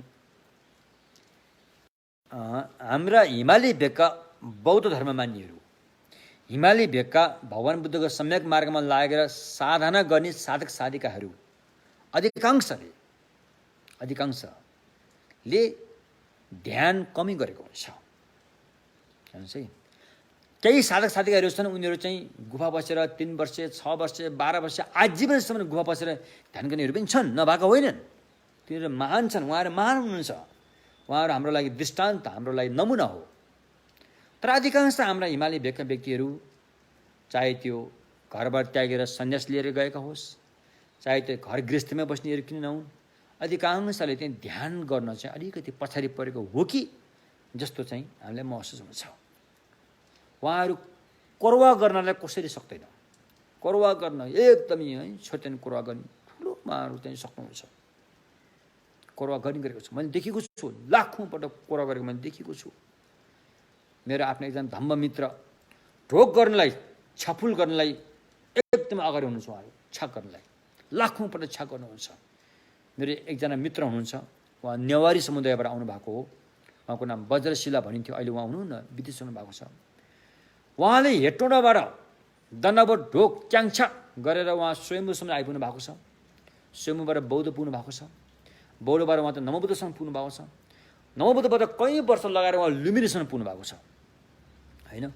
यस्तै छाफुल गर्न पनि हाम्रा व्यक्तिहरू एकदमै तम तयारका साथ लाग्नुहुन्छ। तपाईँले देख्नुहुन्छ स्वयम्भूमा कति चाहिँ धोइरहेको त हामी देख्छौँ, बौद्धमा देख्छौँ। राम्रो ठुलो कुरा हो यसरी अभ्यास गर्नु भनेको। अनि फेरि माला जप्न, मन्त्र जप्न पनि हामीहरू एक ढङ्गसँग हामी लागिपरेका हुन्छौँ। राम्रैसँग चाहिँ सक्ने गरेर हामी चाहिँ मन्त्र जपेका हुन्छौँ हैन। पाठ गर्न पनि कसले सक्दैन, हामी पाठ पनि मजासँग गरेका हुन्छौँ हैन। कयौँ मन्त्रहरू, भगवान बुद्धका वचन काङ्गिरहरू द्वारा हामी पाठ गर्छौँ, पाठ गरे हुन्छौँ। पाठ गर्न पनि हामी पछि छैनौँ। हामी कोरवा गर्न पछि छैनौँ। हामी मन्त्र जप गर्न पछि छैनौँ। हामी पाठ गर्न पछि छैनौँ। हामी क्याङ्चा ढोक गर्न पछि छैनौँ। यसको लागि त हामी अगाडि नै छौँ हैन। तर जब हामी ध्यानका कुरा ल्याउँछौँ अनि हामी आत्मक हुन्छौँ त्यहाँबाट। बुझ्नु भएन कि? जब ध्यानको कुरा आउँछ अनि हामी अलिकति अप्ठ्यारो महसुस हुन्छ। यसको मतलब हामी ध्यानको बारेमा त्यति हामी अगाडि छैनौँ, अझै पछाडि छौँ जस्तो भएको छ हैन। सबैलाई मैले भन्नु खोजेँ भने अधिकांश व्यक्तिहरूलाई। त्यसकारण म एउटा सानो उदाहरण दिन्छु। हामीले वाङ थाप्छौँ हैन। वाङ थाप्न हामी पछि छैनौँ। फेरि आफ्नो एकदमै एउटै बच्चा, एउटा आमाको एउटै बच्चामा कति माया हुन्छ। त्यो बच्चालाई फ्याँकेर भए पनि वाङ थाप्न हामी पछि पर्दैनौँ। यो कुरा स्पष्टै छ। यो हाम्रो महानता हो, हाम्रो यो संस्कृति भनौँ कि धर्मप्रतिको आस्था भनौँ कि भगवानको सम्यक भगवान बुद्धप्रतिको श्रद्धा भनौँ कि त्यो हाम्रो छ। त्यो हामीले पछि ल्याउनु पर्ने जरुरी छैन। यो हाम्रो पहिलेदेखि छ। यो हाम्रो सम्पत्ति हो त्यो, होइन? त्यस्तोको लागि हामी पछि छैनौँ, हामी अगाडि नै छौँ, होइन? तर जब हामी त्यो गुरुको दर्शन भेट गरेर जब त्यो वाङ अवश्य जुन गुरु हुन्छ नि त्यहाँ के दिएर हुन्छ, त्यहाँ के सिकाएको हुन्छ, त्यहाँ विपස්සना ध्यान सिकाएर हुन्छ, त्यहाँ समथा ध्यान सिकाएर हुन्छ। अभिषेक भन्नु नै समथा र ध्यानको चाहिँ उपाय त्यहाँ सिकाइरहेको हुन्छ। तब हामी त्यो गुरुलाई दर्शन गरेर जब हामी अभिषेक थाप्न तर बस्छौँ, हाम्रो शरीर पनि त्यहाँ राम्रोसँग बसेको हुँदैन। मन त कहाँ पुग्यो थाहा पनि छैन। शरीर पनि या त हामी माला जपिरहेको हुन्छौँ, या त हामी त्यहाँ गफ मारिरहेको हुन्छौँ, या त हामीले चिया खाइरहेको हुन्छौँ। उता गुरु कल्याण मित्रले चाहिँ मरि मेटेर बोलिरहेको हुन्छ, मरि मेटेर बोलिरहेको हुन्छ। बुझ्नुहोस्, सुन्नुहोस्, अब तपाईँलाई यो सोध्नुहोस्, तपाईँको चित्त अवस्था यस्तोमा आउँछ भनेर उयो भनिरहेको हुन्छ। उहाँबाट मरि मेटेर भनिरहेको हुन्छ, मुख थाकिथाकि भनिरहेको हुन्छ। तर सुन्ने मान्छेहरूलाई त्यो चासो छैन। त्यहाँ मजासँग गफ भइरहेको हुन्छ, त्यहाँ हुल्लङ्ग भइरहेको हुन्छ, त्यहाँ हल्ला खल्ली भइरहेको हुन्छ। त्यहाँ यसको मतलब हामी ध्यान पछाडि छौँ, ध्यान सम्बन्धी हामी पछाडि छौँ भन्ने त्यसले देखायो नि त त्यहाँ, होइन? म आफै पनि पछाडि, म आफै पनि थाहा छ, किनकि म आफैलाई मैले ढाट्न सक्दिनँ, म अरूलाई ढाँटे पनि आफूलाई ढाट्न सक्दिनँ। त्यसकारण ध्यानमा म आफै धेरै पछाडि छु। सम्भवतः मेरा अन्य मित्रहरू पनि त्यस्तो हुनसक्छ। त्यसकारण हामीले यो ध्यानमा चाहिँ जोड दिनपर्छ अरे। किन अभिषेक वाङ भन्ने चाहिँ समथ र विपස්සनाका कुराहरू हुन् जुन वज्रयानको माध्यमबाट सिकाइन्छ। त्यस कारण उत्पन्न क्रम भनिन्छ, त्यो त समथसँग बजी सम्बन्ध राख्छ। जुन सम्पन्न क्रम भनिन्छ, जुन भाषा प्रयोग हुन्छ वज्रयानमा, त्यो चाहिँ विपස්සनाको चाहिँ कुराहरू आउँछन् त्यहाँ। अब त्यत्र उत्पन्न सम्पन्न क्रमको चाहिँ त्यो लिइरहेको छ त्यहाँ, कल्याण मित्र गुरुले दिइरहेछ, तर हामीलाई अत्तो हुँदैन। त्यो कति बेला अभिषेक पाए थाहा छैन। यसलाई म एउटा सानो एउटा चाहिँ एउटा कुरा म तपाईँलाई भन्न चाहन्छु। पहिलाको कुरा हो, स्वयम्भू नजिकै त्यहाँ एउटा 12 गाउँ मुस्ताङको एउटा गुम्बा छ, 12 गाउँ गुम्बा भनिन्छ। त्यहाँ चाहिँ अनि एकजना कल्याण मित्र, महान कल्याण मित्र साक्य ठुजिन गुरु त्यहाँ आएर चाहिँ अनि हाम्रा हिमाली भेगका व्यक्तिहरूलाई चाहिँ, होइन, साधक साधिका भनौँ न, अब उहाँहरूलाई चाहिँ फोवाको चाहिँ साधना सिकाउँदै हुनुहुन्थ्यो उहाँले। र उहाँको चाहिँ अलिकति दोभाष्य गर्ने जुन काम छ, त्यसको शुभ अवसर चाहिँ मैले पाएको थिएँ। अनि उहाँ कल्याण मित्रको जुन प्रवचन छ त्यसलाई अब हामीले खस ठेट यो जुन नेपाली भाषामा भन्दै गइयो। तर मैले जति पनि त्यहाँ मैले मान्छेहरू हेर्थेँ, अधिकांश त्यहाँ ध्यान दिएर सुनिरहेका थिएनन्। अब यहाँ कल्याण मित्रले मरि मेटेर उहाँ बताउँदै हुनुहुन्छ, त सुन्नेवालाले सही ढङ्गसँग सुनिरहेका थिएनन्, होइन? उनीहरूको अर्कै माहौल थियो त्यहाँ, होइन? अर्कै माहौल थियो। अब त्यो फोवा भन्ने एउटा विशेष किसिमको साधना हो। यो वज्रयानमा मात्रै गरिने साधना हो। यो चाहिँ चित्त सङ्क्रान्ति गरिने साधना हो, होइन? जिउँदी अवस्थामै यसलाई चाहिँ चित्तलाई चाहिँ कसरी चाहिँ सही ढङ्गसँग, होइन, आफू मृत्यु हुँदाखेरि आफ्नो शरीरबाट निकालेर आफूले चाहेको गन्तव्यमा पुर्याउने भन्ने एउटा टेक्निक हो यो फोवा भन्ने, होइन? हो त्यो अभ्यास गर्न दिँदाखेरि अब त्यो त एकदमै ध्यानमा बस्नुपर्ने हुन्छ। त्यहाँ त कमसेकम समता ध्यान, विपස්සना ध्यान दुवै ध्यानमा त्यहाँ रहनुपर्ने कुरो हो त्यो। त्यो दुवै ध्यानमा रहन सकेन भने त फोवा त हुँदैन, त्यहाँ उल्कान्ति त त्यहाँ हुँदैन। अनि जब त्यो मेन ध्यान बस्ने बेला आयो, अनि त्यहाँ कल्याण मित्रबाट एउटा शब्द त्यहाँ उच्चारण हुन्छ, फट भन्ने एउटा शब्द उच्चारण हुन्छ। अब फे पनि भन्छन्, वास्तवमा फट भन्ने शब्द उच्चारण हुन्छ। त्यो एकदमै त्यो ध्यानमा समथ विपස්සनामा साथमा लिएर गरेको ध्यानको माध्यमबाट फट भन्न साथै यस्तो चित्तलाई यस्तो अवस्थामा पुर्याउनु पर्छ कि जुन कुरा मैले अहिले यहाँबाट भन्न मिल्दैन, तपाईँलाई यो मासमा भन्न मिल्दैन। त्यति बेला चाहिँ अनि कल्याण मित्रले चाहिँ अलिकति स्वर पनि ठुलै स्वर प्रयोग गर्नुपर्ने हुन्छ त्यहाँ। फट भन्दाखेरि त्यहाँ सुतेका मान्छेहरू चाहिँ जराजुर उठ्यो है, त्यहाँ फेरि जराजुर उठ्यो उनीहरू। यता त हेर्न थाले, के भयो यहाँ, कसो भयो भनेर हेर्न थाले। उसले चाहिँ के थाहा त्यहाँ फुवाको त्यो भइरहेको, उसले के थाहा त्यहाँ, उसले त्यो अत्तपत्त अहिले त सुतिरहेको थियो, गफ मारिरहेको थियो, चिया खाइरहेको थियो, उसलाई त त्यो के थाहा थियो फट भनेको होइन। उयो हिन्दू धर्म भन्छ नि, अर्थ न वर्थ गोविन्द गाई भयो त्यहाँ त। बुझ्नेलाई श्रीखण्ड, नबुझ्नेलाई खुर्पाको बिँड रे, त्यस्तो अवस्था हुन्छ। त्यो के कारणले भएको भन्दाखेरि ध्यानमा हामी पछि परेर भएको हो, मैले त्यही देख्छु होइन। यदि हामी ध्यानमा अलिकति अगाडि बढेका छौँ भने त्यहाँ हल्लाखल्ला नहुँदो हो, त्यहाँ गफसप नहुँदो हो, त्यहाँ सुत्ने काम नहुँदो हो होइन र। त्यहाँ चाहिँ एकदम दिमागले तेज लाएर चाहिँ कल्याण मित्रको हरेक शब्दलाई ध्यान दिएर सुन्छ नि उसले। त्यहाँ त मनको सम्बन्धी कुरा भइरहेछ। मनलाई समाउनु कति गाह्रो छ, चञ्चलले मलाई समाउनु कति गाह्रो छ, त्यो समाउने कुरा भइरहेछ त्यहाँ। चञ्चलले मलाई समाएर सही ठाउँमा ठेगाना लाएर राख्ने कुरा भइरहेछ त्यहाँ। तपाईँसँग एउटै मन छ, त्यो भयो कि एउटै मन पनि उतातिर गएपछि त्यहाँ कसले कसलाई समाउने त्यहाँ। त्यसकारण कल्याण मित्र गुरुको पनि मेहनत खेर गयो, तपाईँको पनि त्यहाँ समय खेर गयो। हेर्नुहोस् त परिस्थिति कस्तो भयो त्यहाँ। कारण हामीले जहिले पनि यस्तो वाङ लिँदाखेरि, यस्तो गहिरो गहिरो उपदेश लिँदाखेरि एकचित्त भएर सुन्दिनँ। म यहीँबाट हात जोडेर अनुरोध गर्न चाहन्छु, यो जरुरी छ। अन्यथा तपाईँ त्यहाँ गएको एउटा रमिताको लागि मात्रै गएको हुनेछ होइन।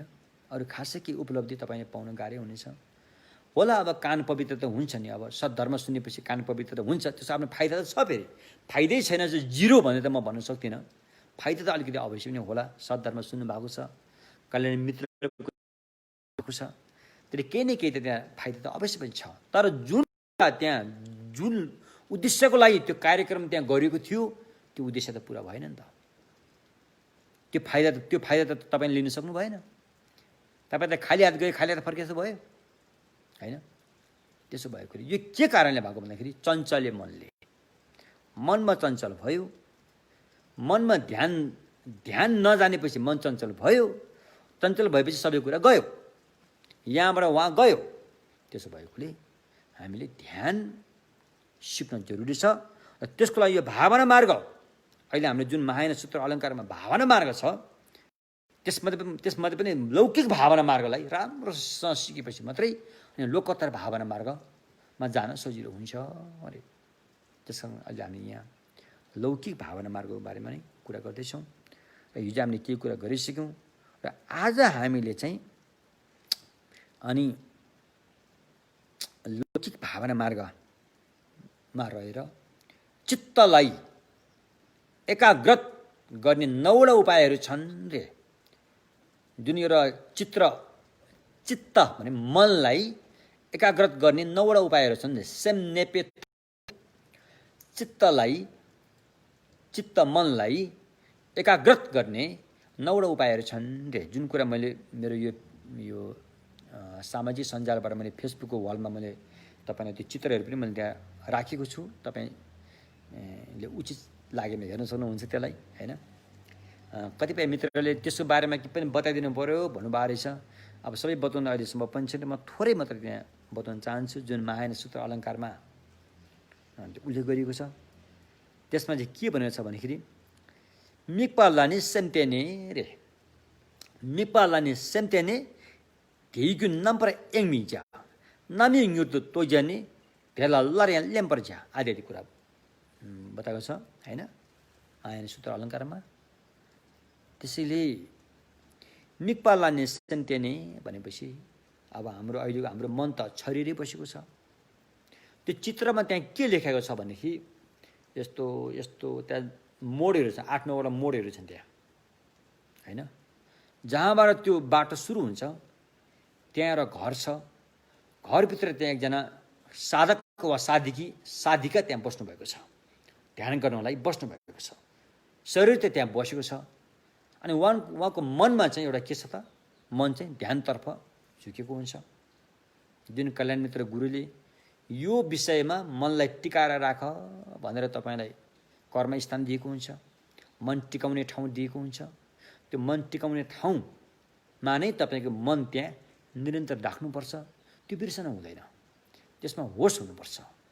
होस सहित त्यो जुन कल्याण मित्रले तपाईँलाई ध्यान दिने कुराहरू सिकायो, उपदेश दियो, त्यो उपदेश त नबिर्सिकन केमा मन राख, थपक्क राख भनेको छ, त्यो स्थानलाई पनि नबिर्सिकन होस हुनुपर्छ अरे। त्यो होसको लागि चाहिँ साधकले एउटा हातमा के लिएको छ, अङ्कुश भएको डोरी लिएको हुन्छ, त्यो होस हो।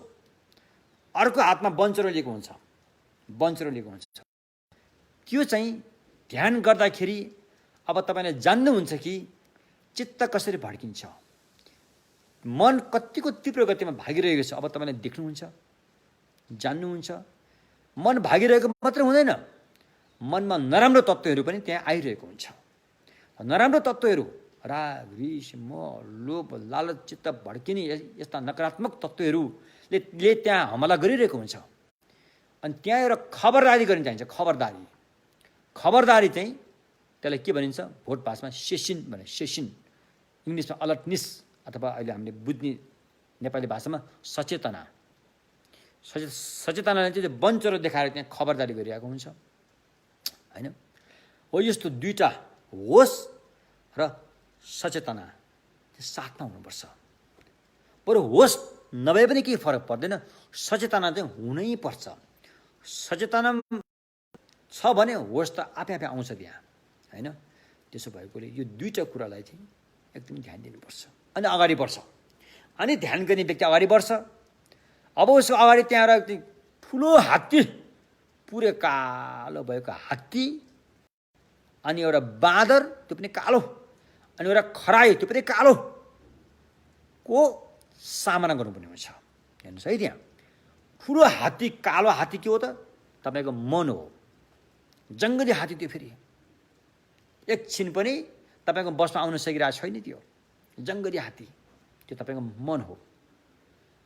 बाँदर, चञ्चले बाँदर त्यो के हो, तपाईँको मन बाहिर भड्किरहेछ। यदि कहिलेकाहीँ बाहिर नभड्के तापनि कालो खरायो, त्यो भित्र मन गुम्सिरहेछ, फेरि बाहिर भड्किने भित्र गुम्सिने। यसलाई भगवानको भाषामा बाहिर भड्किनेलाई के भनिन्छ, औदत्य भनिन्छ। भित्र गुम्सिनेलाई स्थानमिद्ध भनिन्छ होइन।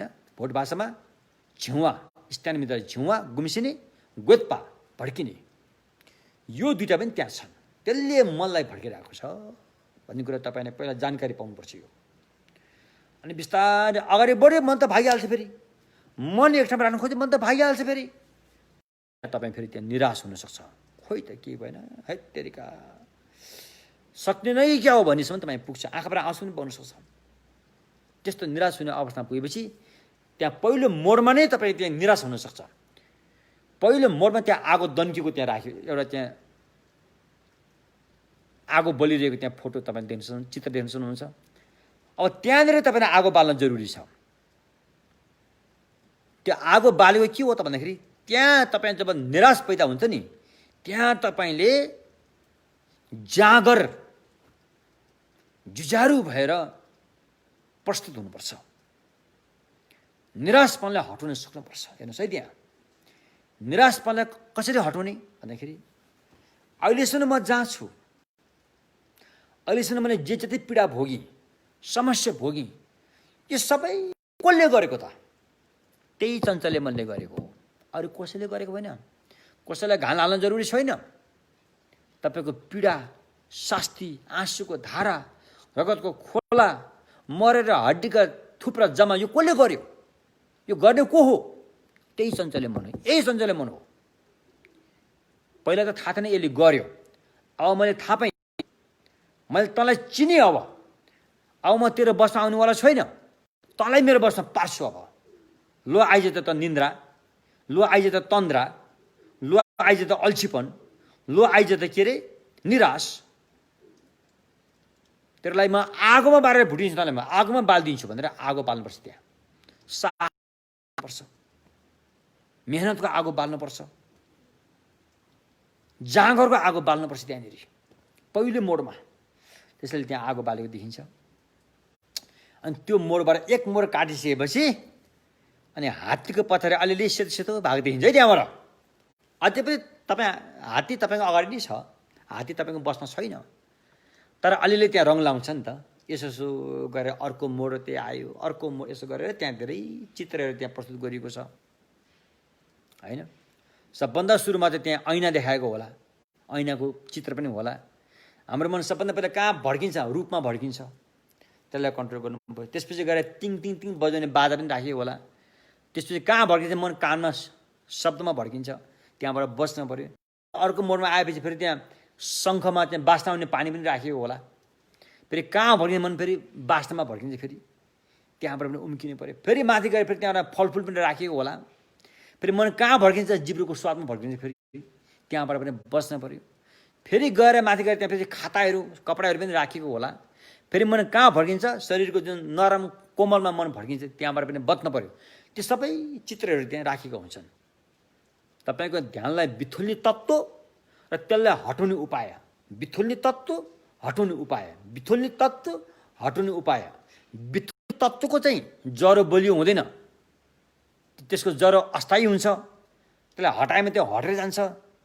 उपायको ज्वरो चाहिँ स्थायी हुन्छ, उपाय चाहिँ बढ्दै जान्छ। अन्तिममा आएर त्यो बाँदर पनि त्यहाँबाट भाग्छ, खरायो पनि त्यहाँबाट भाग्छ, टोटल्ली कालो हात्ती सेतो हुन्छ। अहिले तपाईँ हात्तीको पछाडि थियो, अब तपाईँ हात्तीको माथि हुन्छ, पिठ्ठुमा हुन्छ, हात्तीको गर्दनमा हुन्छ। हात्ती तपाईँको कन्ट्रोलमा आयो। अब पुरै कन्ट्रोलमा आएपछि त्यहाँ समता प्राप्त भयो रे। बुझ्नुभयो नि के? समता प्राप्त भयो। प्राप्त भएको समतालाई जग बनाएर अनि त्यहाँ चाहिँ विपස්සना प्रयोग गर्नुपर्छ, जसले चाहिँ अज्ञानको सत्काय दृष्टिलाई जरेदेखि काटेर फ्याँकिदिन्छ। त्यहाँनिर चाहिँ विपස්සना प्रयोग गर्नुपर्छ।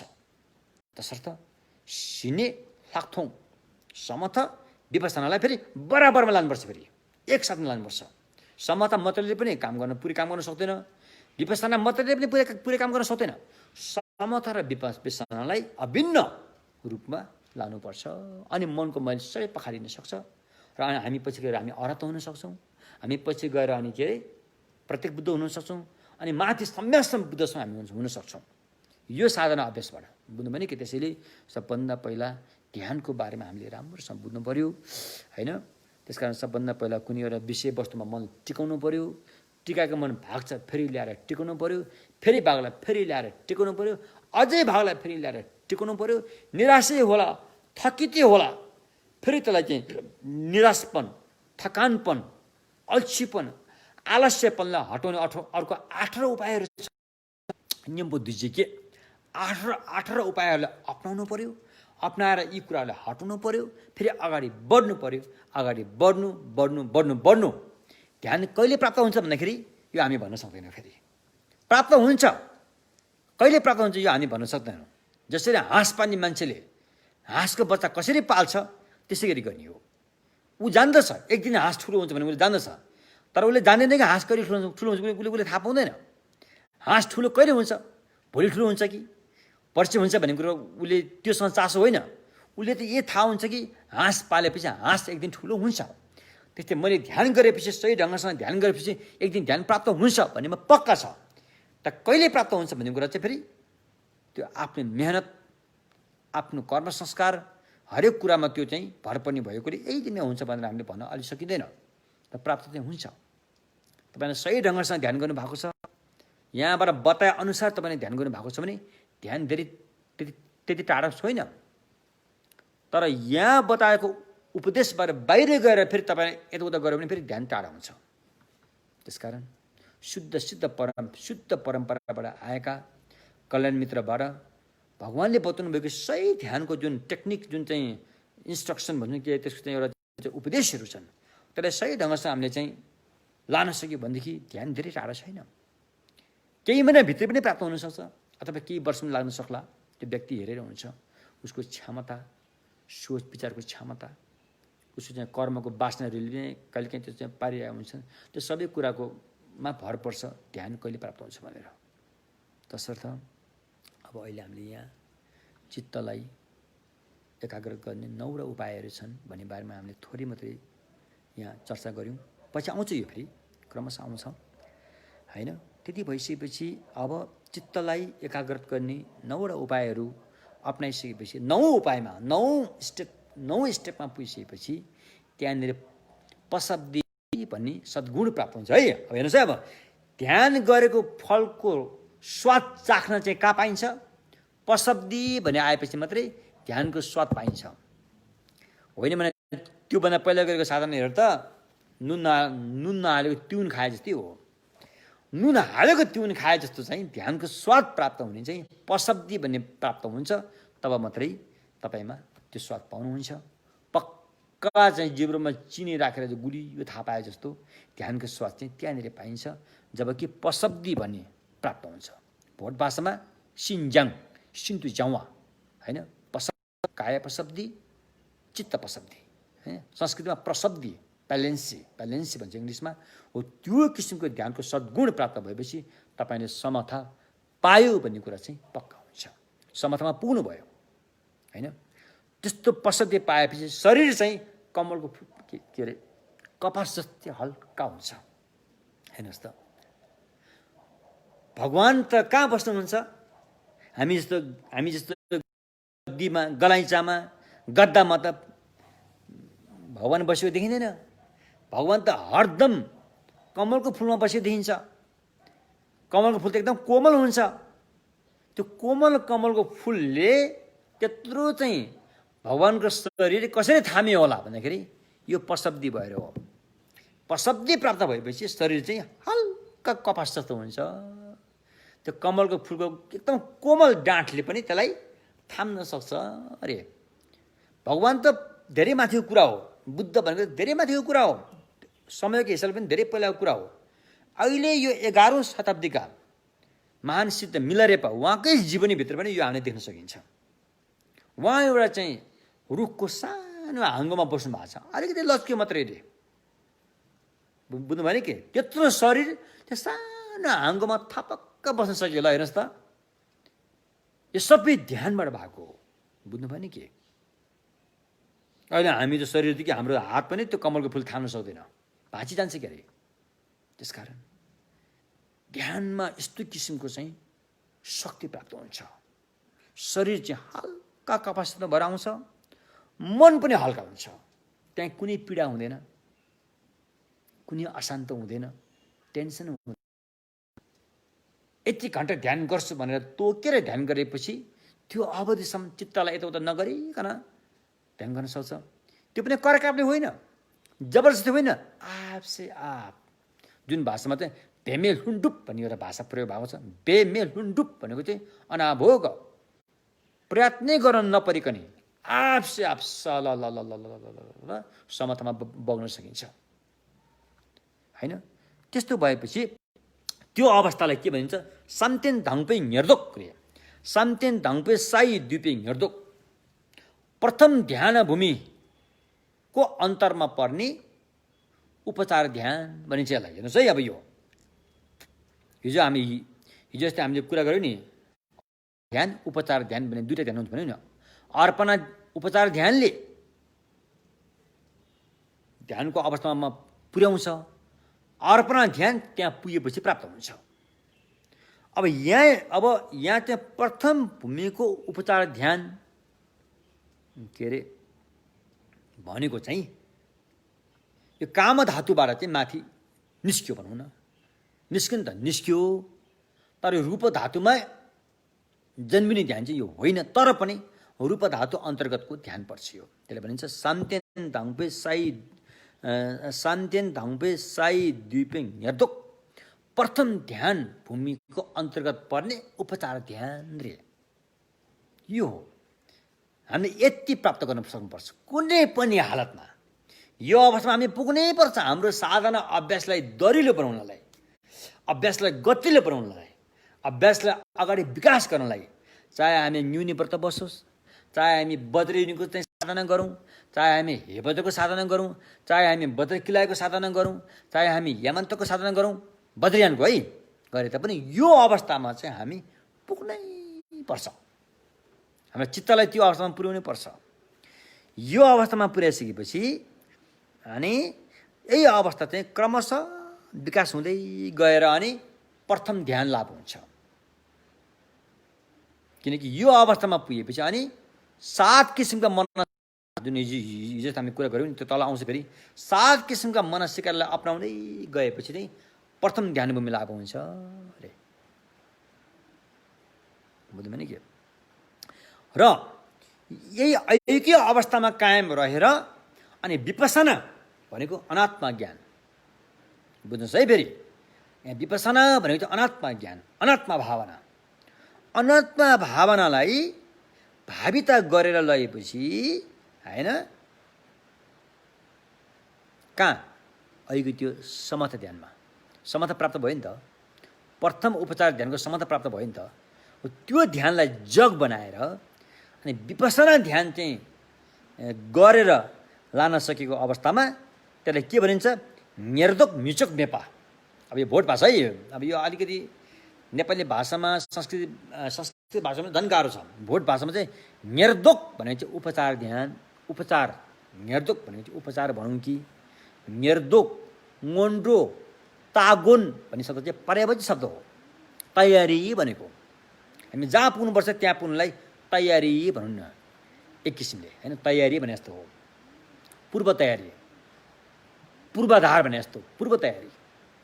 त्यसलाई निर्दोक भन्ने शब्द यो ध्यानको शब्द हो। यसलाई उपचार भनिन्छ। अहिले हामीले फेरि बिरामीले उपचार गर्यौँ त्यो उपचार होइन है, फेरि यो अलिक ध्यानको उपचार हो फेरि है। निर्दोक मिचक मेपा, चोक चोक भनेको चाहिँ सक्ने क्षमता भएको, मिचक भने चाहिँ नसक्ने, मेपा भने नभएको, नसक्ने नभएको भनेको छ। फेरि यो शब्दको अलिकति यहाँ गाह्रो छ। नसक्ने नभएको भनेको अर्थ के भयो त? सक्ने भएको भनेको हो नि त। सकिन्छ अरे, त्यसले सक्छ। के सक्छ? काम धातुदेखि लिएर भवाग्रसम्मको भवचक्रमा बाँध्ने बन्धन क्लेशलाई त्याग्न सक्छ अरे त्यसले। मिचक मेपा, नसक्ने नभएको भनेपछि सक्ने भएको ध्यान गरियो। हेर्नुहोस् त है, यहाँ के भनेको छ? राङ्सा घोङ्सा वोक्सा निर्मौ भा भनेको छ। आफ्नो भूमि आफू जहाँ रहेको छ त्यो भूमिको बन्धनलाई पनि यसले हटाउन सक्छ। वोक्सा तल्लो भूमिको बन्धनलाई पनि यसले हटाउन सक्छ। घोङ्सा माथिल्लो भूमिको बन्धनलाई पनि यसले हटाउन सक्छ। त्यो बेला निर्दोक मिचोक मेपा भनेपछि यस्तो उपचार ध्यान हो, सक्ने उपचार ध्यान हो यो, होइन? तिनैवटा बन्धनलाई रहेको भूमि, त्योभन्दा माथिको भूमि र त्योभन्दा तलको भूमि, तिनैवटा भूमिमा बाँध्ने जुन बन्धन छ यसलाई यसले काट्न सक्छ। त्यस्तो हो रे। त्यसकारण चाहे त्यो श्रोतापन्न किन नहोस्, चाहे त्यो सकृतगामी किन नहोस्, चाहे त्यो अनागामी किन नहोस्, यो सारा मार्गमा अभ्यास गरेर जब हामी क्लेश त्याग्न लाग्छौँ यही ध्यानबाट हो। त्याग्ने यही हो, यसैबाट त्यागिन्छ। जडैदेखि त्याग्छ यसले। फेरि टुप्पो मात्रै होइन, जडैदेखि त्याग्छ यसले फेरि। त्यसकारण त्यो ध्यान हो। अब यति ध्यान प्राप्त गरिसकेपछि अब त्यसमाथि फेरि संज्ञा जुन यो 6वटा मनस्सिकार होइन अथवा 7वटा होइन, के अरे हिजो के हो त्यसलाई, अनि अन्य मनस्सिकार भन्ने चाहिँ एक किसिमको चैतसिक हो। त्यो मनस्सिकार होइन, संज्ञा रप्तु जप हिला जप मेप हिला जप अनि चोपलासमा जुन यो 6वटा 7वटा हो, तिनीहरू चाहिँ अनि तिनीहरूले चाहिँ फेरि यो अज्ञानलाई जरेदेखि काट्दैन, दबाउने काम मात्रै गर्छ। फेरि क्लेशलाई दबाउने काम मात्रै गर्छ, होइन? त्यसलाई चाहिँ सिराकी नाम पहिचान दिए। सिराकी नाम, सिराक, सी भने चाहिँ शान्त, राग भनेको खस्रो भनौँ कि मोटामोटी भनौँ कि त्यसरी हेर्छ। काम रूप धातु चाहिँ शान्त छ, आयु लामो छ, सुस्वास्थ्य छ, त्यहाँ कुनै पनि दिक्क छैन, टेन्सन छैन, पीर छैन रे, त्यसरी हेर्ने। काम धातु चाहिँ यहाँ चाहिँ आयु छोटो छ, टेन्सन छ, रिस आउँछ, अस्वस्थ छ भनेर हेर्छ। सिराकी नम्पा, होइन? एउटाले गल्ती हेर्नु, दुर्गम रूपमा हेर्नु, अर्कोलाई सुगम रूपमा हेर्नु हो। यसले चाहिँ फेरि यो ध्यान गर्दै गएपछि अनि प्रथम ध्यान भूमि प्राप्त हुन्छ। फेरि शान्तिकी मुसी ध्यानको अर्पणा प्राप्त हुन्छ। अर्पणा अहिलेको ध्यान चाहिँ अर्पणा होइन, उपचारै हो। उपचार ध्यान नै हो, तर जब यो अहिले भनेको जुन चाहिँ यो चाहिँ कामा धातुलाई दुर्गम रूप धातुलाई सुगमको रूपमा हेर्दै लगेपछि फेरि त्यहाँ चाहिँ अर्पणा ध्यान शान्ति धाम्बी मुसी प्रथम अर्पणा वर्ष अरे यही मनस्सिकारकै साधनाबाट प्राप्त हुन्छ। हो यहाँसम्म चाहिँ हामीले अलिकति होइन कसरी चित्तलाई चाहिँ बसमा गरेर समथा र विपसना हामीले कसरी अगाडि बढ्नुपर्ने रहेछ भन्ने कुरा मोटामोटी रूपरेखा हामीले प्रस्तुत गऱ्यौँ होइन। त्यसकारण अब यो उपचार ध्यानबाट प्रथम ध्यान भूमिको चाहिँ के गर्नु पर्ला त अरे यसको लागि चाहिँ यहाँ के बताएको छ भने यसको पहिचान भनौँ कि लक्षण भनौँ कि होइन, यो चाहिँ प्रथम ध्यान भूमिको अर्पणा ध्यानको निमित्त होइन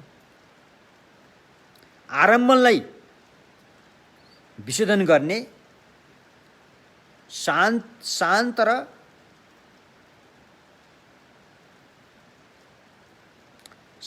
र खस्रो, शान्त र पीडा भनौँ न, शान्त र पीडा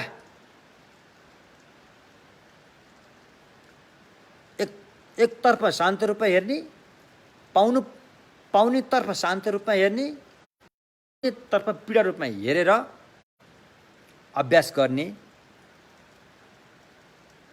कुशल मूल अरे भन्नुको तात्पर्य प्रथम ध्यानको अर्पणा प्राप्त गर्नको लागि उपचार ध्यानले काम धातुलाई अशान्त रूपमा हेर्ने, रूप धातुलाई शान्त रूपमा हेरेर गरिने अभ्यास साधना नै उपचार ध्यान हो।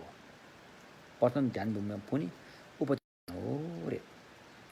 अब यो उपचार ध्यान कतिवटा हुन्छन् भन्दाखेरि यसको भेद, यसको विभाजन गर्दाखेरि होइन एउटा, दुईटा, तीनटा, चारटा, पाँचवटा, छवटा, वास्तवमा छवटा हो, तर यहाँ सातवटा भनेको छ। सातौँ चाहिँ अब त्यहाँ पुगिसकेपछि त्यहाँ सातौँ चाहिँ अर्पणामै गरिन्छ। शान्तिकी मुसी नै हो, निर्धोक होइन।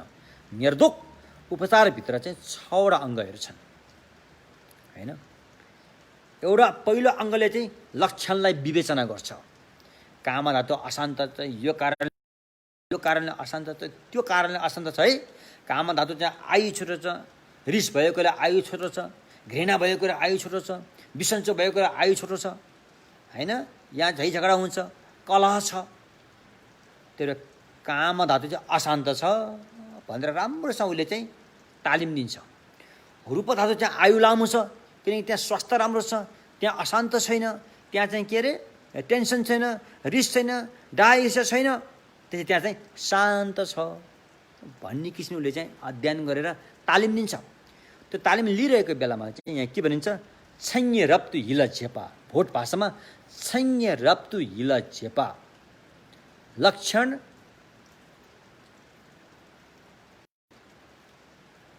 प्रकरण मनस्सिकार, छैङ्य रप्तु हिल झेपा, लक्षण प्रकरणमा मनस्सिकार। त्यो लक्षणलाई एक एक गरे के लाएर यहाँ अशान्त छ, उहाँ शान्त छ, यहाँ अशान्त छ, उहाँ शान्त छ, त्यसले यो अशान्त भएको ठाउँमा छोड्नु पऱ्यो, शान्तमा पुग्नु पऱ्यो भनेर गरिन्छ त्यहाँ हो नि त। पहिलो खुड्किलोमा यो, दोस्रो मेपा हिला जेपा अरे अधिमुक्ति मनस्सिकार अरे।